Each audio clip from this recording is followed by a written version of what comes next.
Say when. We are live. All right, good evening, ladies and gentlemen. Welcome to the slightly later than 5 o'clock draw here at the Potomac Curling Club, Glitter Bombspiel. Today we're going to be bringing you action on Sheet B in the D event quarterfinals. We got the Scintillation faction, a Potomac club. Craig Marquardt, Judy Recusen, Stacy Tedesco, and Andy Inglis. They will be throwing the Redstones, I believe. I think Stacy just threw, or Andy is throwing a Yellowstone. Andy's throwing a Yellowstone. Okay, so they'll be throwing the Yellowstones against Ya Curl Ya, which is a club team made up of members from the Potomac Curling Club, the San Francisco Curling Club, and the Utica Curling Club. Andy Cap, Christopher Mina, James Owen, and Ashley Paw. As you can see, the first couple of stones have just been thrown. I'm Alan Camille. Sitting next to me, Michael Sell. We'll be bringing you the action here. And we'll also be updating you on the other games going on here in this first ever LGBTQ. Did I get all the initials in there? I think so. You got them in there, and the order is possibly, fungible. So possibly even in the right order. Bombspiel held in the United States here at the Potomac Curling Club. Action this evening is in either the C event or the D event. They're all quarterfinals, and they're all win or go home. Or, well, winter party, actually, probably more likely, but that's neither here nor there. On Sheet A, we have a D event quarter between Oh My Guard and the We Heart, as in love, Sue Mitchell. We'll identify who's playing which on that momentarily. The B event, as I mentioned earlier, Scintillation Faction versus Ya Curl. In the other D event quarter, over on Sheet C, we have the Mounties versus Hurry I'm Hard. And Sheet D is the LGBT line versus now named the Golden Girls. We just heard they just changed their names over on Sheet D. So that brings you up to the players that you might be seeing here on the ice this evening. And we will now take a look at where things stand. the first rock here for the Scintillation faction was a, for all things considered, pretty phenomenal centerline guard. The draw around, though, here, just not quite successful. Hung out a little bit wide and just carried out the back.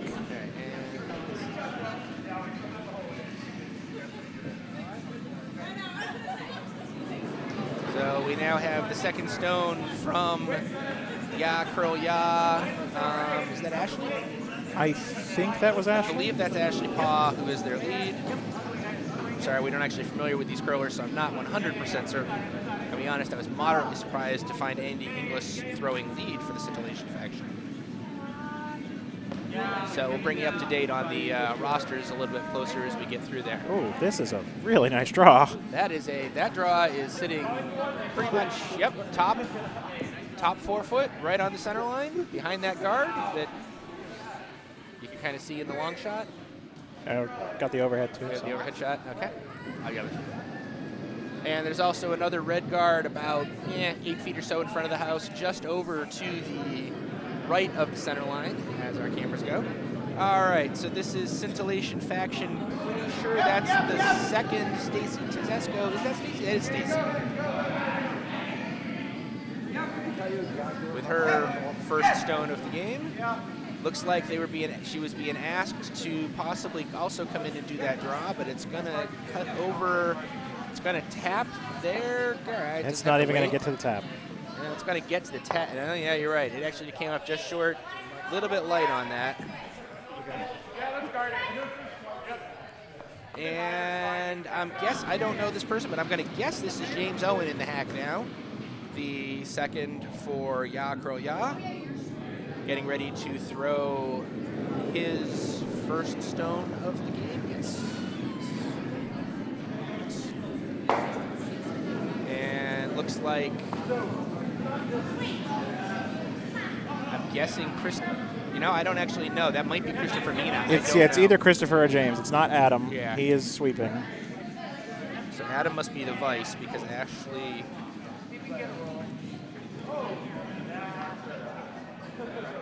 And that stone is going to come up, and it's going to also join in the guard pile up front. So at the moment, we have 4 guards over a pretty darn well-protected red stone sitting up there in the top of the 4 foot. As Stacy prepares to throw her second stone. Yes! She's being asked to draw in. I'm guessing it's a come around, either come around. tick that red out of there, or just to get on top of it, maybe. Right. And is that Craig calling the shot? That is Craig calling the shots down at the far end, right? Yes, Craig Marquardt is the skip of this team. Which probably makes Judy Recusing the vice, because I that's all that's left. think she is, yes. Andy, yeah, I am also surprised that Andy was throwing lead. All right, so judging from where I just saw, who we're guessing is Christopher Mina, the skip, putting his broom. He's actually asking his second to guard up that pile. It's not a bad choice at all, really. No, a little surprising since Red does have the hammer that they're not going to try to play for a 2, but it is the first end, so maybe they're just trying to feel out the ice a bit and also maybe just lock in, not lose the one that they have, because with that pile of guards, a lucky or good run back could take them out of the end. Surprisingly, that stone stayed pretty wide, although it was very, very hard. It was probably a good 2 feet past the end line, so it went far deeper than expected. So this should be, this is Judy, right? Yep, this is Judy settling the hack to throw her first stone. And looks like Craig is, okay, so I see what he might be thinking. He's got a corner of their yellow stone up in the 8-foot, and they might be planning on doing the tap thing. I think Judy kind of pushed that a little bit on the release. I know they definitely got the sweepers on that pretty quick. At the moment, it looks like they might hold it. And the question is, can they get past the guard pile? And yes, they can. There's the collision. That's exactly what he asked for. Well played. Removes that red stone. It's not actually out of play. It's back in the coffin corner where it isn't going to do anybody any good. It is out of the house, though. Yeah. That's the important part. And now yellow lies too. They are both pretty exposed. The shot stone is completely exposed out here in the 8-foot circle to our left. And the second shot is straddling between the 12-foot and 8-foot, again, just to the left of the center line. So we now have the first vice stone for Curl Ya Curl. We're believing, wait a minute, Adam is now, is Adam skipping from lead stones? Is that what he was doing? He might be like vicing but throwing last stones.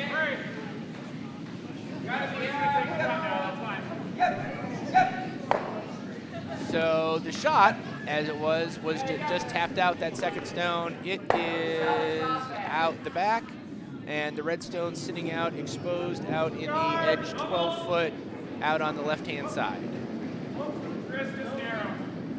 Judy recusing. Craig's coming over the other side of the ice. What's the plan? We throwing a guard? Turn would be right for the guard. The weight's not right for the guard, though. Well, yeah, it is. Sweepers got right on it. We do have a lot of movement in the ice this year, I've noticed, particularly at guard weight. So it's entirely possible the stone's going to come all the way over. Oh, yeah, easily. If it's over the hog, which it is. And parked that. That's a pretty nice guard. Maybe a little higher than they might have liked, but it's very nice. Do you want to drop this side? Or you wanna Yeah, that's a good spot. If there's a line at the Yellowstone in the house, it's around the outside, and that's pretty wide out there. You'd have to come with not a lot of weight. You could probably come down to it, but I don't know that there's a takeout. I feel like it might be high enough that you could maybe come in at it from the center. I mean, I'd be willing to take a crack, but I'm weird. All right, so the second vice stone for Ya Curl Ya, and we're going to make an effort to try to figure out what their lineup actually is. Just not sure what it is, to be honest. I was being asked, basically they were looking to kind of draw on the other side of the sheet and just kind of come in and take the shot via the draw, bury it in behind the cover. It is definitely cutting in. It is right on the tee line, not on the button, but just touching a little bit of the button. Touching a little bit of the button, yeah, just nestling up. It's about a foot off the center line, if that. Completely buried behind the cover. That's an excellent shot, especially for a Bombspiel in the literally first week of the season. That was a very, very deft touch shot. Yeah, if you've got that touch on day one, or I guess day two, since this tournament started yesterday, Yeah. you need to hold on to that all season. Yeah, or let's put conceivably, I suppose that could be the player from San Francisco, because I believe they played through the whole year. Oh yeah, that's possible.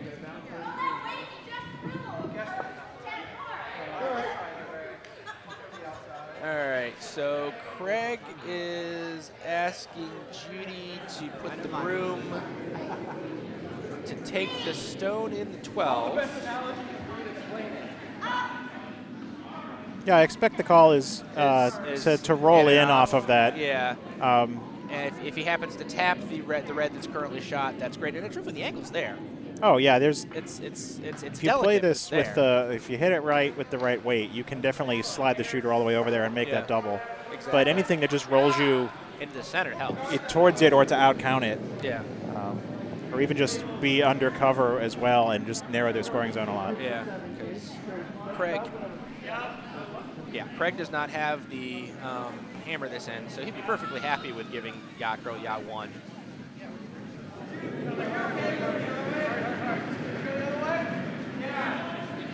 So Craig Marquardt, who has probably spent more time on this particular ice this year so far than anybody, seeing as how he's been here like every day since we started putting it in, throws his first stone. He gets the tap portion, he gets the roll. It does not roll enough to be shot, but it definitely makes it so if Red wants a second, they got to be playing on the button. The scoring zone is now the button. Now very small, very, very small.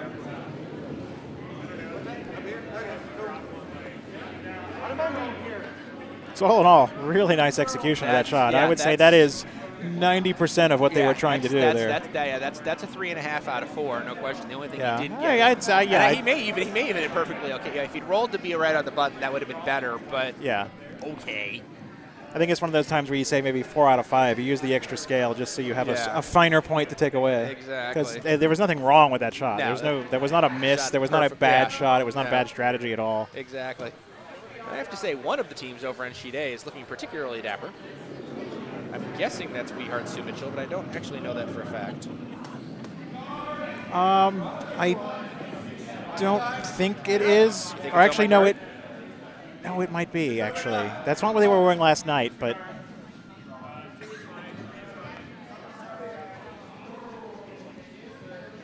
is one of those times when I really need a scorecard. So I think the guy in the reflective jacket is on We Heart Sue Mitchell because they were playing on Sheet A last night, and that guy was on Sheet A last night. So. Okay. And so all of our games are still very much in the first end, so we have no scores yet. So Adam Kapp, who is throwing the skip stones,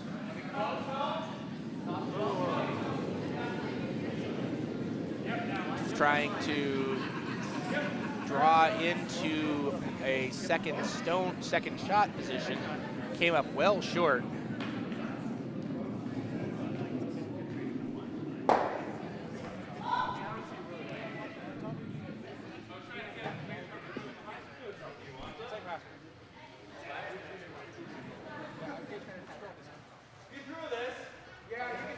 All right, so we are now looking for Craig Marquardt getting ready to throw his last stone.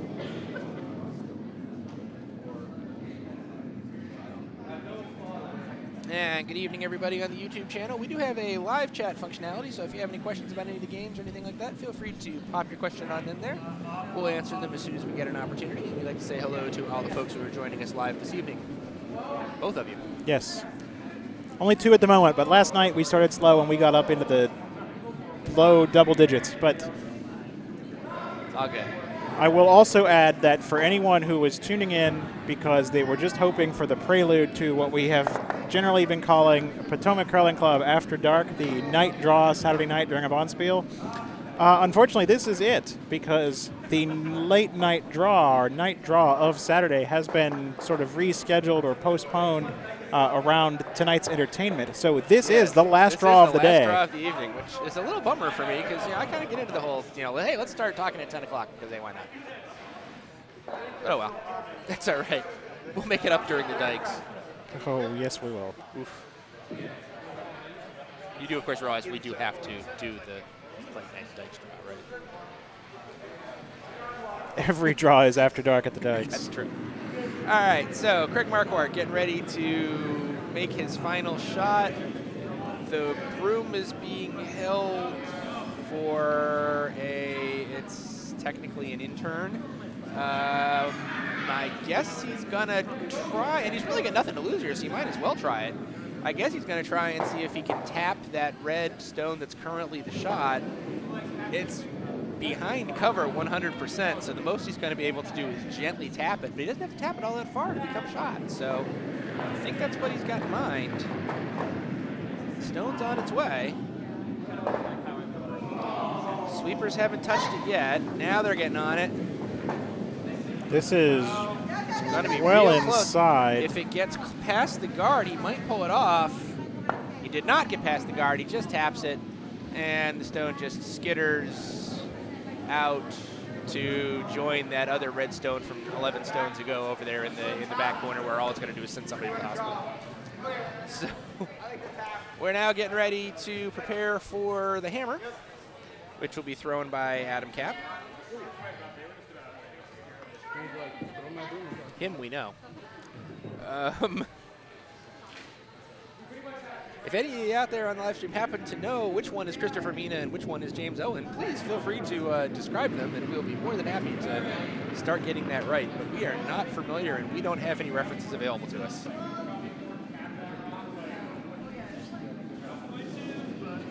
Adam is setting into the hack. Broom is held out in the right hand as we're staring at it. 12 foot, he's looking to draw. The draw is pretty much going to have to be a button draw to get that second point. Yeah, he's probably playing it as almost just a freeze onto his own stone there. Yeah, exactly. He has to get between the red and the yellow, really, in terms of depth. Yeah, and the only real concern is the possibility, it's a slim possibility, of going too hard and accidentally tapping his own stone out. I guess if he did that, he would still get one unless he rolled off of it. Unless he rolled off also, but this stone is well outside of the mark. They now may be sweeping for the promote. But it'd be promoting one of Craig's stones. So no, he's got a corner guard over here. No, but it's yellow, so that's oh, no, it was red. It was red, you're right. Yeah, but just not enough weight. Didn't get there. So red takes one. Ya curl ya. Adam Cap takes one with the hammer in the first end. He's got to feel a little bit bummed about that, but on the other hand, it's a point on the board. So there is something to be said for that. All right, over here on sheet C, we have a first end score. Team throwing yellow, stones got 2, and I know that's not the Mounties, so that must be Hurry I'm Hard. That's Nick Datlow, Jimmy Fallon, Jason Fountain, Kyle Snyder. Yes. And that is Jason that just threw that lead stone, I believe. They took, yes, I agree. They took 2 in the first end to go up 2-0. The team throwing red on sheet A hung up a 4. That is the very Napoli dressed Oh My Guard. Is that what we've determined? That's Oh My Guard, that is Oh My Guard, yes. So we think Oh My Guard is throwing red. And they put up a 4 in the first end on We Heart Sue Mitchell.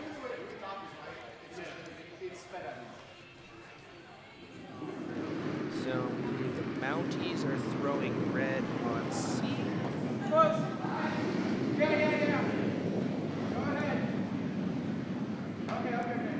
Yeah.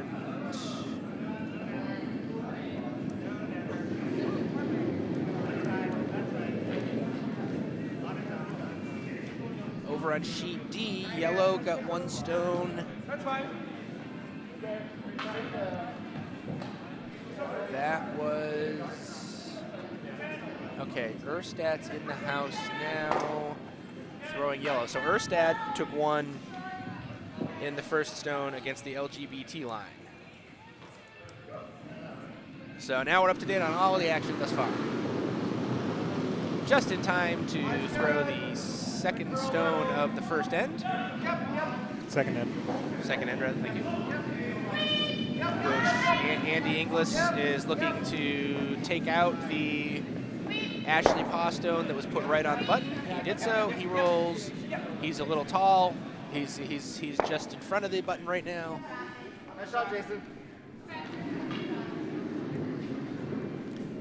And it looks like the Ya Curl Ya skip well, who's actually the vice. I really do not understand their lineup. That's okay. He's just going to do the takeout. So it looks like they're just preparing to just kind of trade stones back and forth in the house for a while. The initial read was that the stone was probably too wide, but it is, in my opinion, it's coming back. I don't know if it's going to get there enough. Might brush it. Makes some contact, not enough to really change things. It just moves it over to, instead of being on the left side of the button as you guys are seeing it, it is now on the right side, pretty much straddling the tee.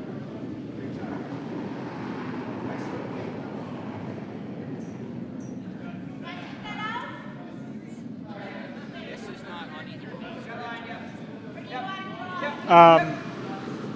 Yeah.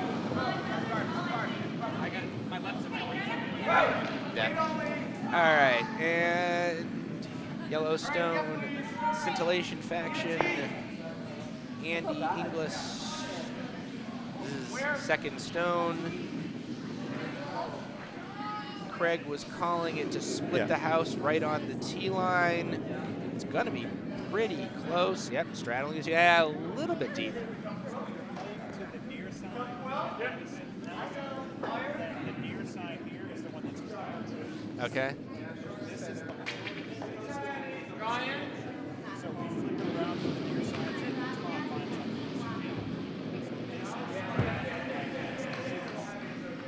lines on the Okay, and here comes Ya's first stone. He's being asked to take out the stone that was just delivered by Adam Cap, I believe. Although, actually, with that much, actually, no, it's going to take out the one that's actually the shot stone. And he didn't even throw takeout, really. I don't feel like the stone was delivered the way he wanted to deliver it. This came out, this was not thrown at a sufficient hit weight. It's just coming to rest just barely in the 12-foot in the back, over to the left of the center line, at least as we're seeing it from the warm room, just in the back of the 12-foot.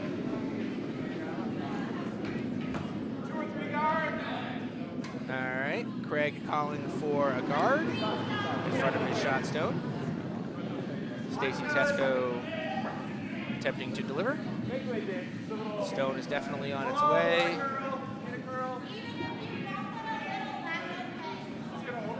It's cutting a lot. Try it again, John. I think it's going to over curl to be an effective guard, especially with the finish. Now, that guard is it's a 3-guard. Actually, it's just going to bite. No, yeah, it's a 3-guard, but I believe it's outside the stone. The whole stone is exposed right now. So that stone was just a little too wide or a little too narrow, and it cut a little too much to really be effective. But it could play later. It's definitely going to affect the end, based on where it's sitting. It's yes, it's in a useful position. It's just not guarding anything at the moment. So here comes Ya's third stone of the end. No, fourth stone. Yeah, yep, weight's the same, yep, yeah. Again, looking for the hit. Again, it seems like it was a little bit light, but it's heavier than the last one. They got the sweepers on it to hold the line. It's got the tap. It's going to roll towards the middle a little bit. Okay, so that stone ended up on the button, which really, it's exposed, so that's a problem. And they did not actually take the shot stone that was shot out, so right now, Ya is lying 1, but Craig Marquardt is asking Stacy Tedesco to execute what should be a fairly straightforward hit and roll, and not much roll for that, from on the in-turn. Moving from our left to our right. The sweepers are on, and the stone's cutting pretty hard. And actually, it might end up being a clean miss. It is a clean miss. It's going to be past the stone by a good half stone. Slides right through the house. The weight would have been fine. Yeah, the weight wasn't bad. I don't know if it was just either not enough weight for the ice call or just a bad release or something, but I mean, not as planned at all. Didn't get the result he was hoping for. So that happens. But now it happens more than you might think. More than you might actually, exactly as much as I might think. That changes the complexion of the end dramatically. So now as we move into the back end stones, Adam Cap takes the ice, takes the house, and he's looking to guard up the gift that got left to him on the button. So he's looking to put a centerline guard up with the person who we believe is his vice. We believe it's Christopher Mina, but it could also be James Owen.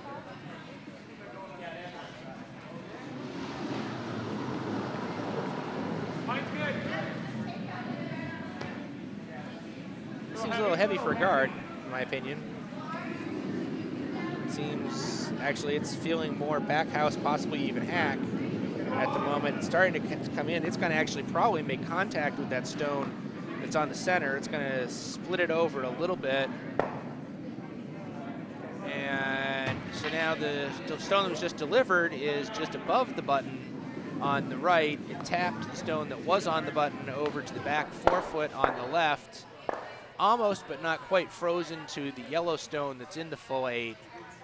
It does put that second shot stone a little bit behind the cover, and it's also actual, but it's not frozen or anything. It's both stones are open and available. I don't think there's a double opportunity there, though, is there? So, I think there can be. It's not one that I would go for, just because neither one of them is a huge threat at the moment. Right. And so Craig asked his vice to take out one of them. One of them did go. I honestly don't think that was the one he was looking to get rid of. And the shooter rolled over to the 12-foot. So right now, Curl Ya is lying shot, but 2, 3, and 4 belong to Craig Marquardt of the Scintillation faction. So Adam Cap is definitely saying, I need to get me a guard. He does, because the Scintillation faction has the hammer this end, and that one stone in the middle is the only thing right now between the red team and a very big end. Yeah, very big end, because actually at this point, even with the hammer, you could conceivably be thinking about playing a chip up on the one up above the house and even make that one score. So there could be a big number here if Adam Cap doesn't play his shots carefully. He was asking for a guard to that stone in the center. Unfortunately, his vice repeated the shot he did last time. It's got the line. It's better. It's more of a straight tap back, so it's actually a pretty good spot. That actually works. Other than it's not protected at all, and there's enough offset that a blast takes them both out. Yeah, I mean they're close to lined up. A lot of jam possibility, so it's a good miss for a miss. Yeah. My question is, and I don't actually know the answer to this question, if Judy Recusin has the speed to pull this off. But on the other hand, judging from the stone she just threw, she can definitely throw something hard enough. Taps the top one. We got some pinball action going on. Okay, spilled one of his. 3 stones left the house. 2 of them were yellow, 1 of them were red. Ya Curl Ya still sits shot in the back of the 4-foot. The second and third stones, second and third stones both belong to Scintillation. So, Ya Curl Ya sort of actually came out the better in that exchange, only mildly, but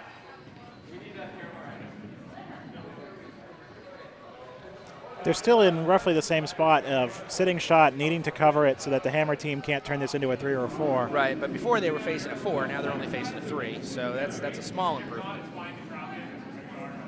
And they get another chance to get the guard right, so that's always a good thing. Yep, and now we got the skip's idea of if he wants it done, he should just do it himself. And generally, as a skip, when you're throwing guards, either things have gone very, very right or very, very wrong. This is kind of more of that second thing, because he's trying like heck to protect his potential steal. He got the line right. The weight is definitely lighter. My question is this stone going to come back enough? Is this going to come back enough? I don't think it is. Doesn't look like it. So they're just going to drag it all the way and make it a draw. Drag it all the way in. It makes it, actually, if that comes to stop really soon, he actually is lying too. And there's some split. Well, not really split. Double's there. It's not even a hard double, really. So Ya Curl Ya is lying too, as Craig Marquardt is considering the options for his first stone. Frankly, I'd be looking at taking them both. Yeah, I think sitting third and fourth with those two, the double really is a big target to try to get a big score out of this. And if the double, and if he makes the double, there's no jam possibilities with that double. There is a potential jam if he over curls and jams the red that is currently sitting on the tee back into his yellow on the back of the 12. But if that happens, Craig might end up being shot with his stone, and that red stone would not be scoring anyhow. So it's not really a bad miss even if that happens. Yeah, I think anything. So there's lots of good that can happen here. Yeah, if he can remove both reds, he'll be sitting 3. Yeah. And if he just ends up shot out of this with his hammer, okay he'll too. still have a shot at a 2. Exactly. So lots of good can happen here. The only real bad miss would be accidentally shooting through the gap in the middle. Stone's on its way. It's coming down the center line. He does need to come off of the center line in order to get the double. I don't think he's going to come off enough to make the hit on the first. Well, you know, now the stone's moving. Nope. And remember what I was saying about the, well, no, he picks out the back one. He does pick out the back one. So he takes out one of the 2. So he's leaving Ya Curl Ya sitting shot. But now you see Adam pointing there. So if they can freeze onto that yellow, then they'll have split the 4-foot, leaving Scintillation Faction with nothing but a draw to the button with no backing for 1. Yeah, and that which would completely get them out of this end. So from staring at the face of a big number, Adam Cap's got to be sitting here going, okay, now I have a legit steal possibility. Definitely at least a legit force. Yeah, exactly. And actually, after Craig just kind of missed that hit a little bit, I don't know that I'd. If I was Adam, I'd be like, yeah, I'll make him draw for 1. I feel like I got a decent chance of getting the steal.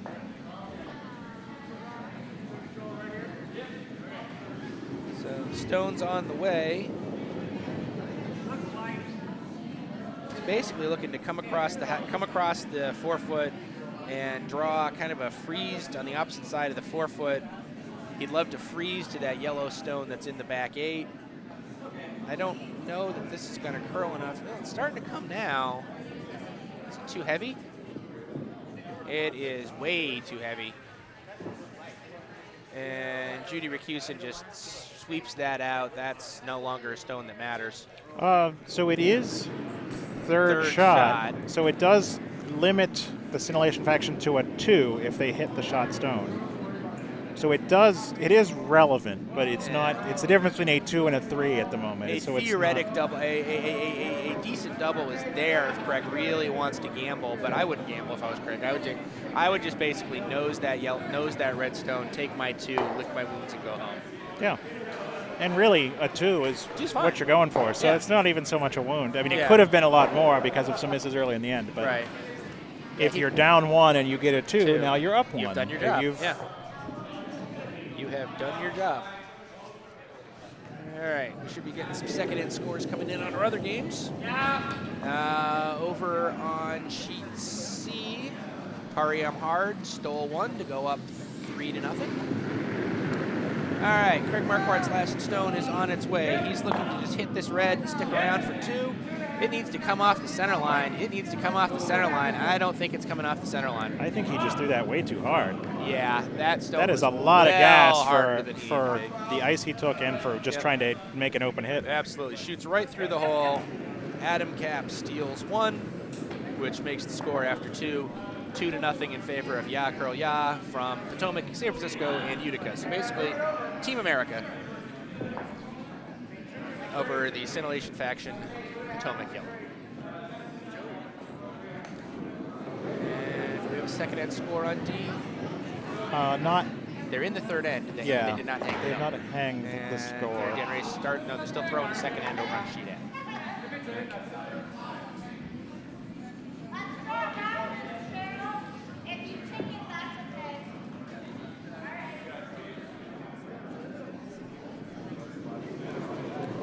All right, third end is underway. Ashley Paw. I can confirm that the lead is definitely Ashley Paw because her name's on the back of the jersey. Oh, there you go. Throwing her first stone. I believe Adam actually, well, okay, it's not Adam.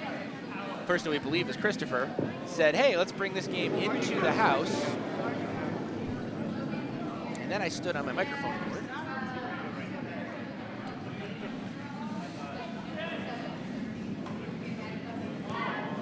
Okay, nope, it is a corner guard, actually. Yeah, he may have asked for them to come into the house, but they did not. Didn't quite get there. All right, Andy Inglis looking to guard the other corner, I believe, based on that broom.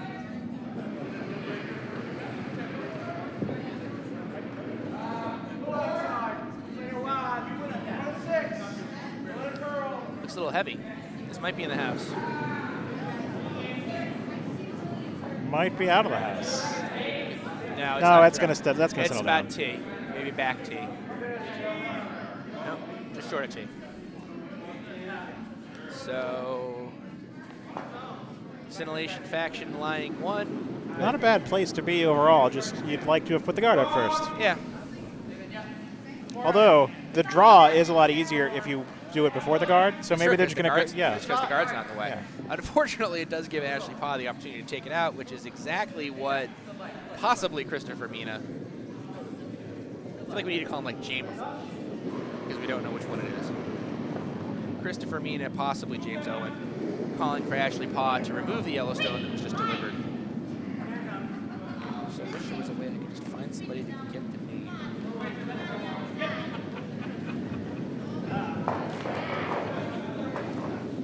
Looks like contact's going to be made. I don't know if it's going to be hard enough to take the stone all the way out, though. It does push it towards the back of the house. No, it hangs down.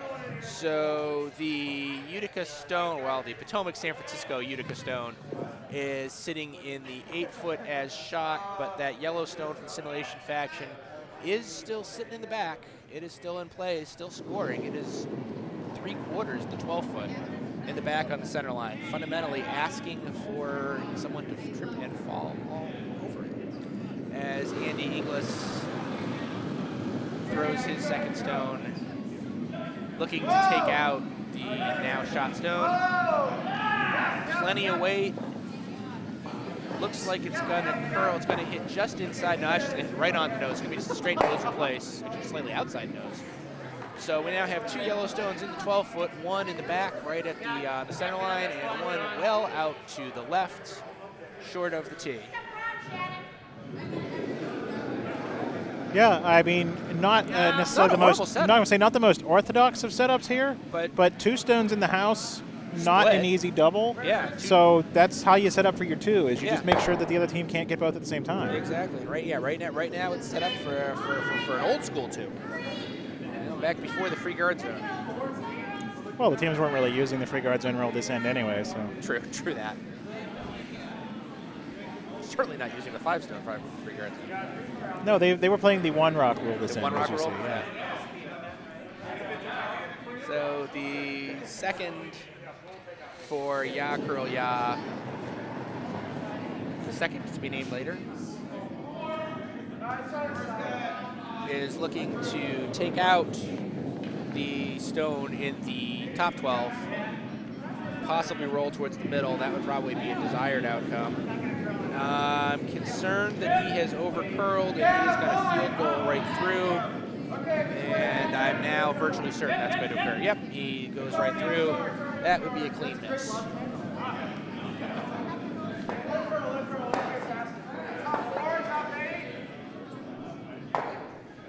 So now Judy Recusin being asked by Craig Marquardt possibly to set up set up the triangle offense, basically.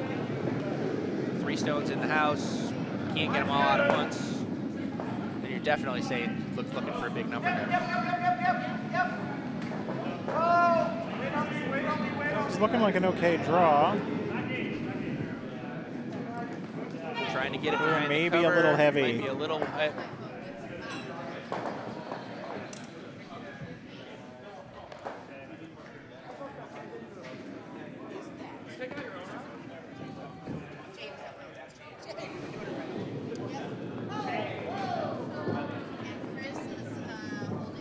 Yeah.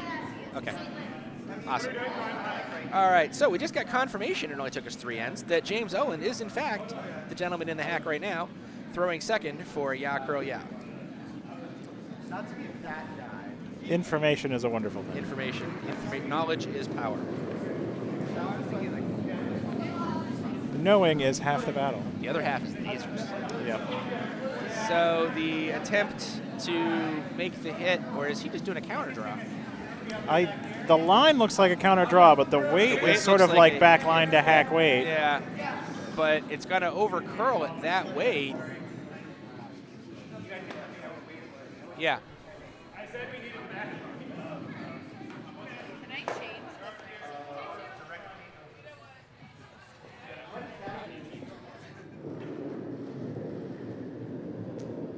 Top four, top yes, Brandon!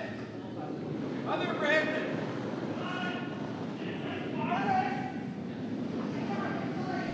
Go wide, though! Oh, if you can! And Scintillation Faction is, again, trying to throw another stone in to establish that triangle. He's trying to draw behind the cover. It's a better weight. This one's definitely going to stick around. It has curled. It's beautifully covered right on the tee. That's a lovely stone. That stone right there that was exactly what was called for.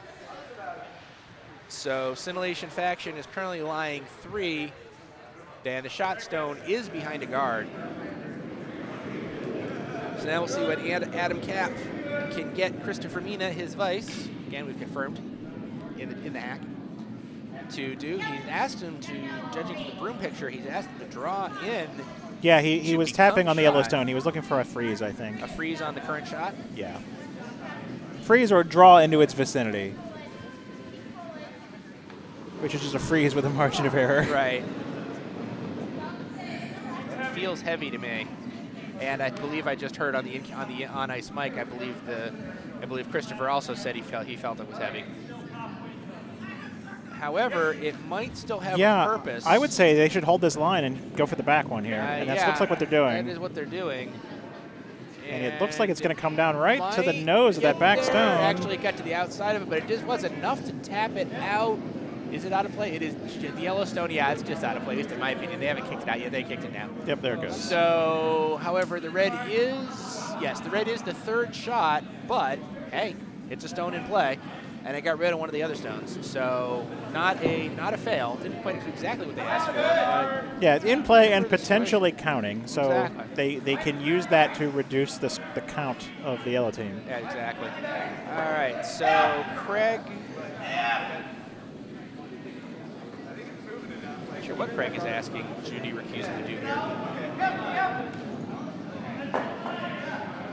Sweepers get right on it as though it was either light or narrow. I'm not sure which. I'm not sure what they're going for, but it seems like it does not have a lot of steam behind it at all. No.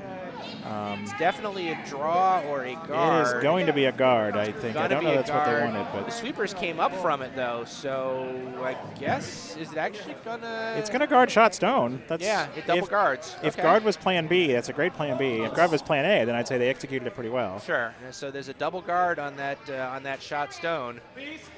And it looks like Adam is once again asking for the essentially corner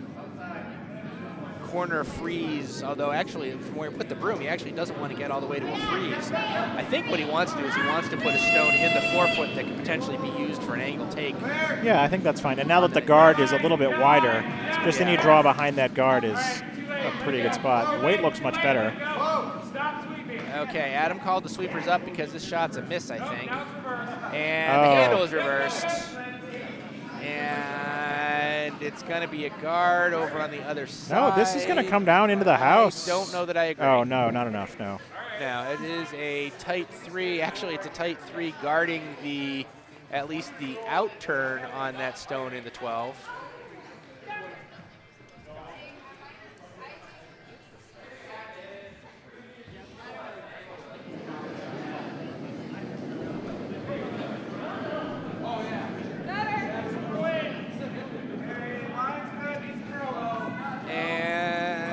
Scintillation Faction's next stone is on its way. I believe Craig just kind of asked to put another one in the house, and really, I can't blame him at this point. He wants it high, though. This is not going to be a particularly high stone. No, it's at least going to be 4 foot. Actually, it's pretty much going to be about the stone that the other gentleman asked for.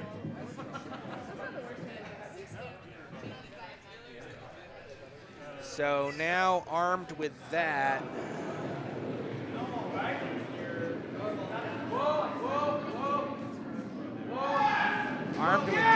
it looks like Adam and Christopher are discussing options to possibly attempt to clean house in the middle.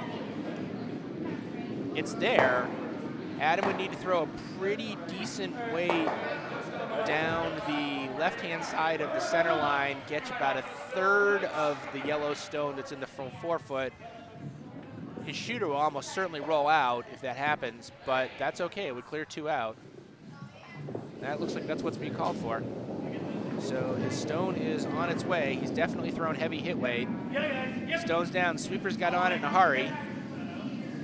Sweeping hard. Christopher Mean is asking for it to do it. It looks like it might come over to which might just nose. Yep, it was just a straight nose replace. It does, and it also taps over his stone that was in the back 12. It was already third shot. Now it's just third shot, just barely hanging on the back 12. Scintillation faction is still sitting 1 with the hammer. Craig Marquardt getting ready to throw his first skip stone. His first skip stone at the end. That red stone, which is the second shot, is now wide open for a straight hit. As Craig is coming down the ice in his quite jaunty hat, if I may say so myself, preparing to throw his first stone. Over on sheet A, we did get a second end score. Oh My Guard stole 1. They are now up 5-0 after 2. And on sheet D, we've had a trade of ones. So the LGBT line took 1 to tie up their game with the Golden Girls, 1-1 after 2. Craig Marquardt, stone on the way. He's looking for just basically a nose hit on the red stone that's in the top 8. Stone's coming down the ice with some good speed. He needs it to curl somewhere else. He might chip his own stone out. He might jam on his own stone if he's not careful here. That's exactly what happened, although there's enough force on it, he's spinning it out. That's actually a better result than what he asked for. Because he is lying too, and by virtue of where his stone went, both of his shot stones are actually fairly well covered out in the 12-foot over on the left. Now, there is a lot of house available to be played with at the moment, and it looks like Adam Kapp is planning on drawing in to the 4-foot, but if Adam misses this, he basically hands Craig Marquardt a draw for 3. So that was not the result, not the shot Craig asked for, but the result.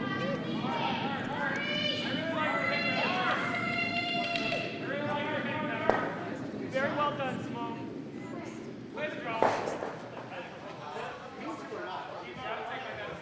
Adam Christopher's making an alternative prop.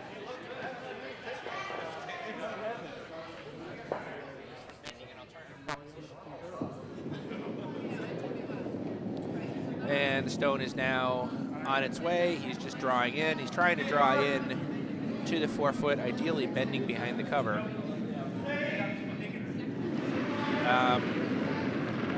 Feels a little hefty to me. Feels a little hefty, and certainly not getting that bend you were asking about. No. Possibly just because of the weight. That is going to be, that's going to be like a hack weight.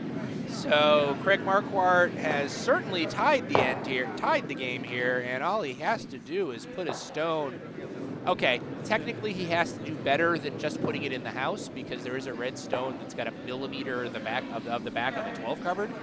But if this stone is in the house at all, Craig Marquardt takes 3. Yeah, it's not necessarily, like you say, it's not technically just touch paint, but it's touch paint. It's touch paint. If he's physically touching the paint, I think he's got it. Pretty much. There's conceivably a way that it could end up having to be a measurement, but yeah, I'm not expecting it.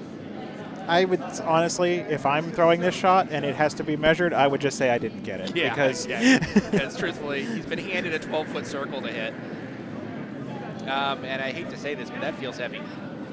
Well, on the other hand, the sweepers disagree. So I wouldn't be surprised if it was because of how light he was on his last draw attempt, that he would just naturally overcorrect a bit, but this it's definitely not light. Now the sweepers are on it. Now they're off it. Where did they go? Did my camera freeze? Maybe. And yes. Now this is going to come to stop in the back 4 foot. Okay, good enough. Yeah. 3 for Craig Marquardt and the Scintillation faction to put themselves up 3-2 after 3 ends. And yeah, you didn't see that on the camera, but he just turned to the warm room and did a sigh. Made it. All right, and we have a 3rd end score on sheet C as well. And it's a lot of points. I'm counting. 3. A 3 for Hurry I'm Hard to go up 6-0 after 3 ends over the Mounties. The other 2 games are still resolving their 3rd end. So we'll bring you those score updates as soon as we have them. I'd like to thank you for joining us here at the Potomac Curling Club's first Bombspiel of the year. First Bombspiel of the season, first LGBTQ Bombspiel that we're aware of, held in the United States. We're very honored to be hosting that here this weekend. 16 fine teams from around the United States and actually Canada. Yeah, we got a handful of Canadian international curlers. Bombspiel.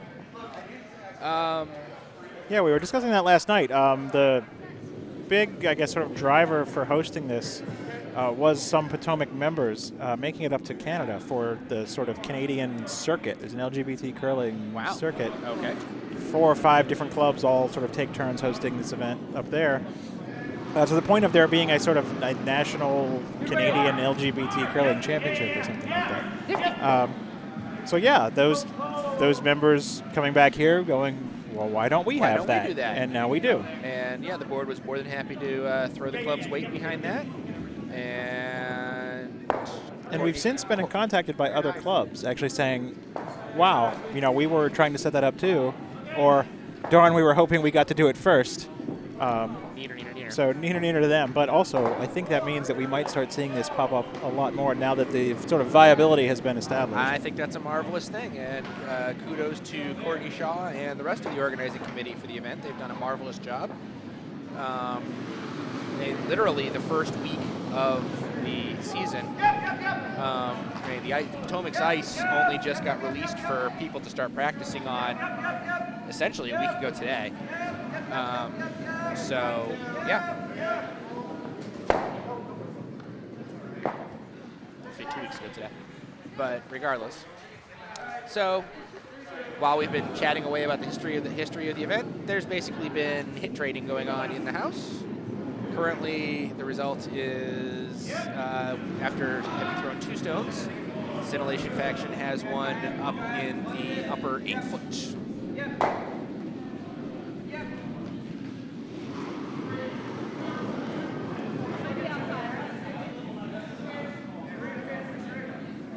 As Ashley Paw's second stone was being asked to draw in, I believe, or was it just a lightweight hit? I don't know what the shot was intended to be, but she threw it, hacked a board, and skidded through the house. So now Craig Marquardt is playing the opposite role from what he did last round, which is now he's trying to guard the center line shot stone. Asking Stacy Tedesco to do just that on the out-turn draw.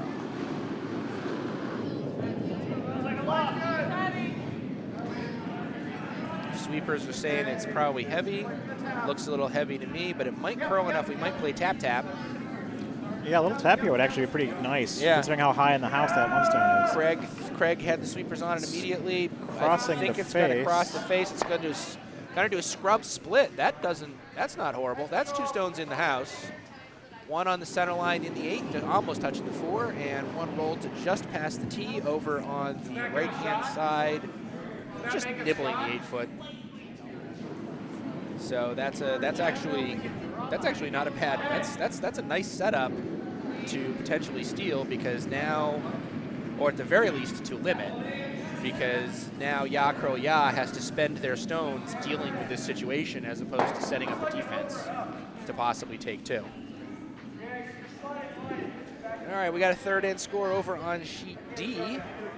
The LGBT line took 2 to go up 3-1 after 3 over the Golden Girls. We do not yet have the third end score over on sheet A. They are still throwing the third end, actually. Looks like this stone's going to be a little heavy and through. It is, in fact, both of those things. So James Owens' stone missed the hit. And Craig Marquardt is again asking Stacy, or it's Judy's stone, first stone. This is still Stacy. Stacy's second stone, to again be that guard. So he's looking for it to be a little bit lighter than the last one was. It is a little outside the line.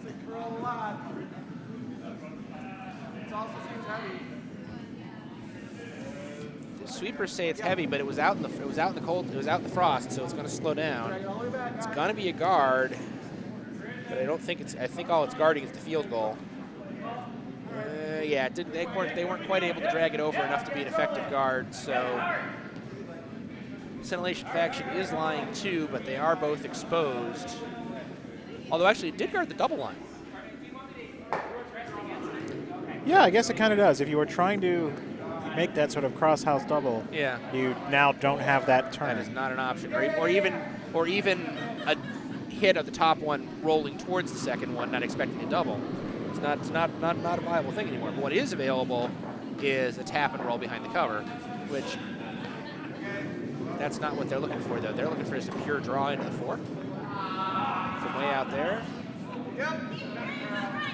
And I hate to say it, that sounded like a groan of pain from the delivering person, James Owens. So I'm not sure how confident in his delivery he was with that. I don't know if it's pain or sort of exasperation in missing the shot. I actually meant mental anguish. But on the other hand, I'm looking at on the the other hand, though, if you were yeah, looking for a clean draw to the 4-foot, that's a pretty good example of one. As you know, yeah, if he screams like that on his successful shots, I'd hate to see what he would say on his unsuccessful ones. Because I was going off nothing more than his reaction, and it sounded like he thought he bombed it, but he didn't bomb it. It seems like that's what the skip was asking for. Exactly. Yeah. But I mean, you heard it. Did you hear that? I absolutely did hear that. Maybe that was coming from a different sheet, but. Okay. All right, Craig. Oh, we got a. Root down. All right. Craig Marquardt either showing off his bum or asking for a tap. Could be both. Could be both. From Judy Recusin. Presumably calling for a board weight hit. Our stones this year, and they actually started when we got the stones last year, have been pretty sensitive around board weight. That's about where the does it curl or does it not curl thing happens. This one's curling and it's over curling. It taps and goes just past, slides through. It tapped the stone that had been in the 8-foot. It's still in the 8-foot. Yes, the stones by about 1 millimeter. The stones did come in last year. They were actually serviced by Kays of Scotland this year. In the off season. Yes. Actually, just before we finished installing the ice, I believe we had Kays came and taught a bunch of the members on how to recut the running bands and stuff like exactly. that. Yeah, part of the extended service plan. Apparently, but we also bought the undercoating and the extended warranty. Oh, did we get the Scotch guard? Yes, we got the Scotch guard. That's good because there's a lot of Scotch. Yes.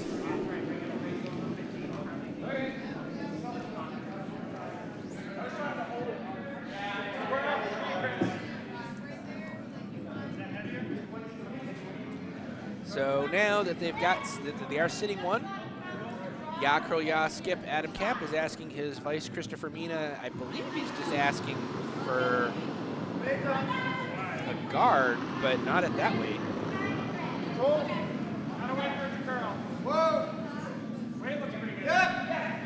I don't know what he's trying to do. This actually might be a guard. It got out there really wide and is slowing down a bit, and I can see this being like a 3 or a 4 in terms of weight now. Wow. Okay.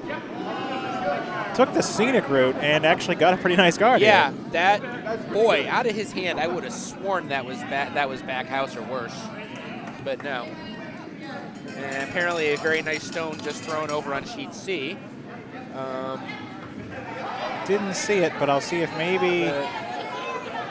Oh yeah, that was a pretty nice, sort of a stone corner froze on another stone. They were able to pick it off the top. I was able to catch it on the feed, being a few seconds behind. Yay for virtual instant replay. Okay, so now Scintillation faction, Craig Marquardt, he's asking Judy Recusin to, I believe he's looking to tap raise their stone on the top 4 onto that red one in the 4 foot. He's got a hole to do it, but he does have to shoot the hole more or less perfectly. Right, he wouldn't want to just peel his own here, obviously. That would not be a good result. I think he's going to tap the top guard. Yep, he taps the top guard. Whoa! Okay. Andy Inglis almost fell, controlled himself. All he did was tap out the top guard. So, Ya Curl Ya still lying the 1. However, the line to do that raise is now much easier. So yeah, the line to take it out also a bit easier, but you're still stuck with the red stone behind it. So Adam probably wants to remove that yellow stone, but has to be careful playing it. He wants to hit it on the... Yeah, he needs to make sure that he crosses the face. Yeah, he does not want to jam that, obviously. No. You can come here. Let's play the draw. Andy and his vice having, Chris Fermina having a long 120-foot conversation. I believe they've settled on actually just trying to repeat the draw on the other side here. Repeating the draw, putting essentially and effectively a guard. Looks heavy. Whoa. Okay, called light, and then they said looks heavy. And it's still falling out. It hasn't started bending in yet. Here comes the bend. Sweepers are on it. Yep. They need to draw it basically at half 4 foot, which is looking close. Actually, they got all the 4 foot on that, or at least 85% of it, which is enough to now be sitting 2. As we are getting ready to start the skip stones. And they're pretty well level with each other too. There's not an easy double. No. The button is open. You could tap back or draw the button and cut out all the reds. Which is one of the options that Craig is looking at, because I just saw him consider that on his. He also might be maybe hit that tapping his yellow to that. Yeah, either drawing or tapping back to the button are good plays, and you could also maybe go for that outside red, the one by Craig's feet and then there, roll in. and roll to the button or near about. Or you could just outdraw, or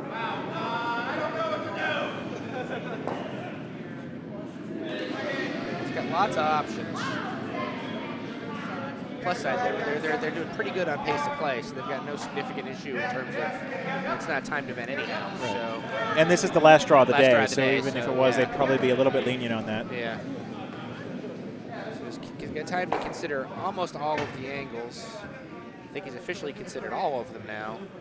He's looking to, okay, based on what I just saw him describe with his broom, he's calling for a back 12 weight shot that's going to curl onto their yellow stone up in the 8 foot and looking to tap it back enough to move the current shot stone back a foot and a half. I don't know if I'd try to move it that much. I'd almost rather just kind of just nestle against it. Yeah, that's yeah. It looked to me like Craig was describing a slightly harder shot than that, but he's got plenty of room for that. And so we'll see. I think I would almost maybe just try to take the tap out of this and just come right around it. But yeah, stone is on the way. That looks like almost takeout weight, but yeah, well, and then the sweepers got on it. But they are slowing But down. that may be correcting the line as It much is as anything. Yeah, it is curling a bit. It's curling a ton. It's past the guard, or he's going to get a guard tap. Oh, is he going to tap this to the other red? This to the other red. That also works, though. That's although it's very exposed. Yeah. He might get a shot. He might have gotten shot out of that, frankly. He is. I would say actually that he is. Shot. But yellow what does have the block. Red did not get 3 in a row. Yeah. However, one thing that yellow does not have is anything guarding that stone. Right. So all Adam needs to do is just come down Broadway. Just right on the nose. And stay right there. Exactly. And then he's sitting 3, and then Craig Marquardt is kind of in a painful situation because he's facing a situation where unless he can figure out a way to take 2 out with his next one, he's going to be facing giving up a 3. Assuming that Adam makes the shot.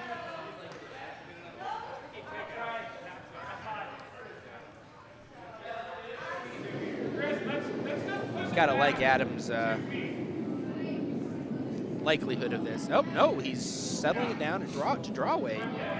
I'm not sure I agree with that. I think it's still the same call, but I think he said let's just push it back. So he's just basically throwing. He's just softening the weight on the hit. Just trying to provide a wall. I think that's probably it. Just leaving a jam potential. Okay. So to maybe take away the double on the next shot. Okay, I guess I can see that. However, it does make the shot more delicate, and the more delicate you make the shot, the more likely you have to have a problem. It is coming. He is all over the yellow, so he's got that much done. Yeah, he's pretty much got, and he's going to roll to the, nice little freeze action there. Although I think there might even be a triple here. That's what I was just getting. There's definitely a double on the 2 reds, unless the 3rd red sort of saves one of the first 2. Or alternatively, you bash into those 2 that are frozen to each other, and you don't get much. You won't have much energy left in your yellow off of that, but you do roll it over to that other red. You can get the freeze out of it on the button. Craig's got some game he can play here, although this is not how I would call this. Is he just trying to draw it in? He can't just be trying to draw it in. He might be just going for the sort of button freeze here. It's not a terrible strategy, but it seems pretty high risk. It's dangerous. Because if you're a little light or a little bit offline, you just sit in the middle and they pick you out and sit 4. If he plays it perfectly, he could get the steal, but if he's missed by just a little, he could give up 4. High risk, high reward here. Yeah, I mean, I think most scenarios or problematic situations you find yourself in could have been resolved by just throwing the rock harder. Throw a hit weight on it. He's past the guard. He's going to get, but it's over curling. I don't think he's going to tap that. Okay, he is shot, and actually, the red on the left side might still be shot. No, he might know. The yellow one is definitely closer. Yellow's definitely shot. One. But what I'm getting at is actually Craig might have put that behind the guard too. Yeah, from the outer cam here, it does look covered a bit. I mean, it's still something that can be gotten to, but it's delicate. Yeah, I mean, so far the risk is close to paying off. He's shot stone. He's mostly covered. Yeah, but I feel like there is a way to sort of pick that out, even if you lose easily. the shooter, and you're going to get a 2 or a 3 here. If you're, but it looks like they're calling for a lot of movement, so he's planning on throwing a soft stone. Again, this seems like another situation that could have been that could be fixed by throwing harder. Actually, in this spot, I think you want to throw maybe like hack to bumper weight. But that's not the right broom for bumper. You don't think? No. I honestly don't know is the only reason I ask. I feel like that's too much room for bumper, especially if you throw it wide like I just heard Adam say he did. But at bumper, our stones do not move. I think he threw a lot of weight. I think he threw much more than bumper. And all he's going to do is tap his one. And he gives Craig Marquardt a steal of 1.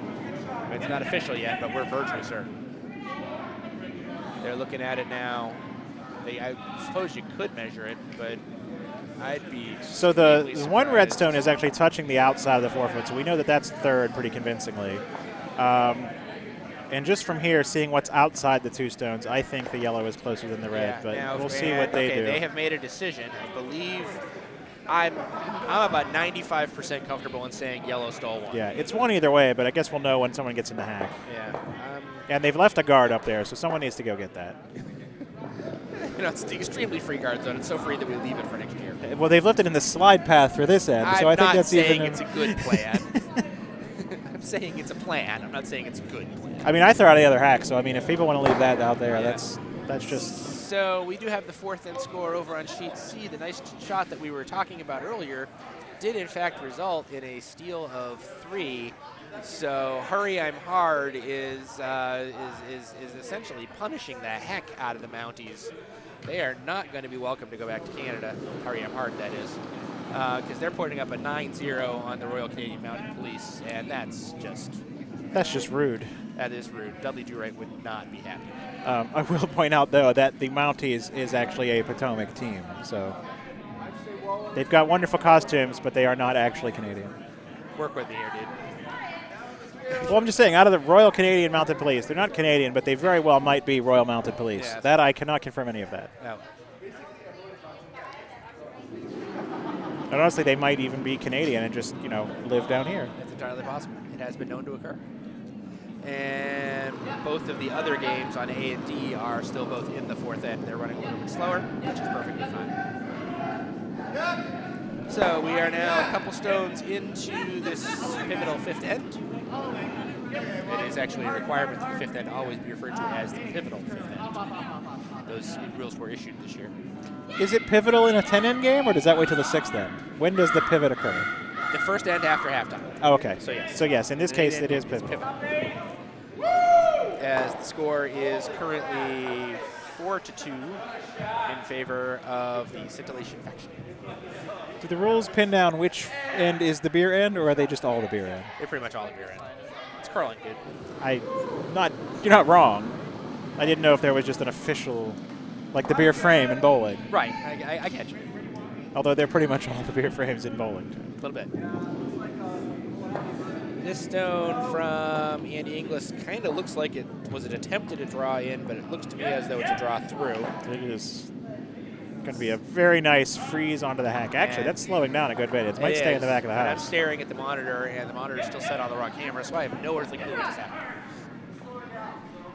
And yes, in fact, it made me look like a fool and stopped in the 8-foot behind cover. Yep, there it is. So there you go. Shows you what I know. There's a reason I'm sitting on this side, not on the ice. Actually, that reason is my team is playing in the Embassy Row. Speaking of which, Embassy Row Bombspiel, still looking for teams. Sign up now. Actually, so signups are still open until tomorrow, but we've rounded out our field from 14 to 16. So we're not necessarily looking for teams, but we're certainly not going to say no if you want to come. It's open because we were shooting for 24. Oh, we were? Well, yes. If you do have a team and you want to come, please do. And bring 7 more teams. Actually, 3 more teams is enough because they're doing a pod. They're doing pool play, yeah. Yeah. Which will be an interesting little thing. It'll be interesting to find out how it goes. While we're talking about stuff going on at the club this year, there will also be the GNCC Under-18 Juniors Playdown. Yes, that's occurring between Christmas and New Year's. Yeah, in December. Teams can sign up for that now. They have to do that on the USCA website. Or then coming in March, of course, as always, the Cherry Blossom Bombspiel. Yeah, that sounds right. Yep. Which signups for that will be open December or January, so you got a while on that. But again, worldec.org. Or the big daddy, the daddy of them all. If you happen to have a 5 and under men's team, the Francis Dykes Memorial Bombspiel coming here end of February. God help us all.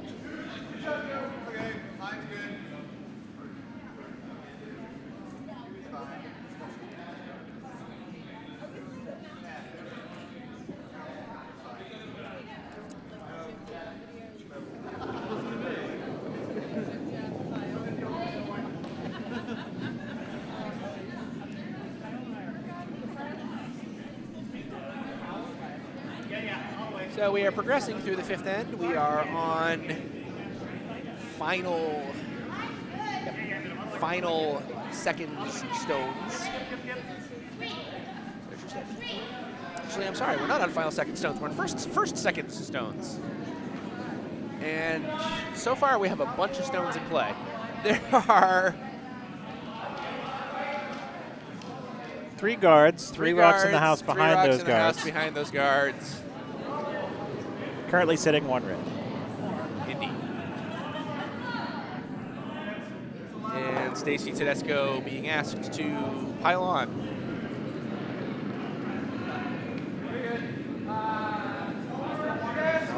this one looks like it's not going to bend over enough. Yeah, the weight actually pretty nice. Just not on the line. The line was not enough. Although it is shot, so you know there's a power in being shot.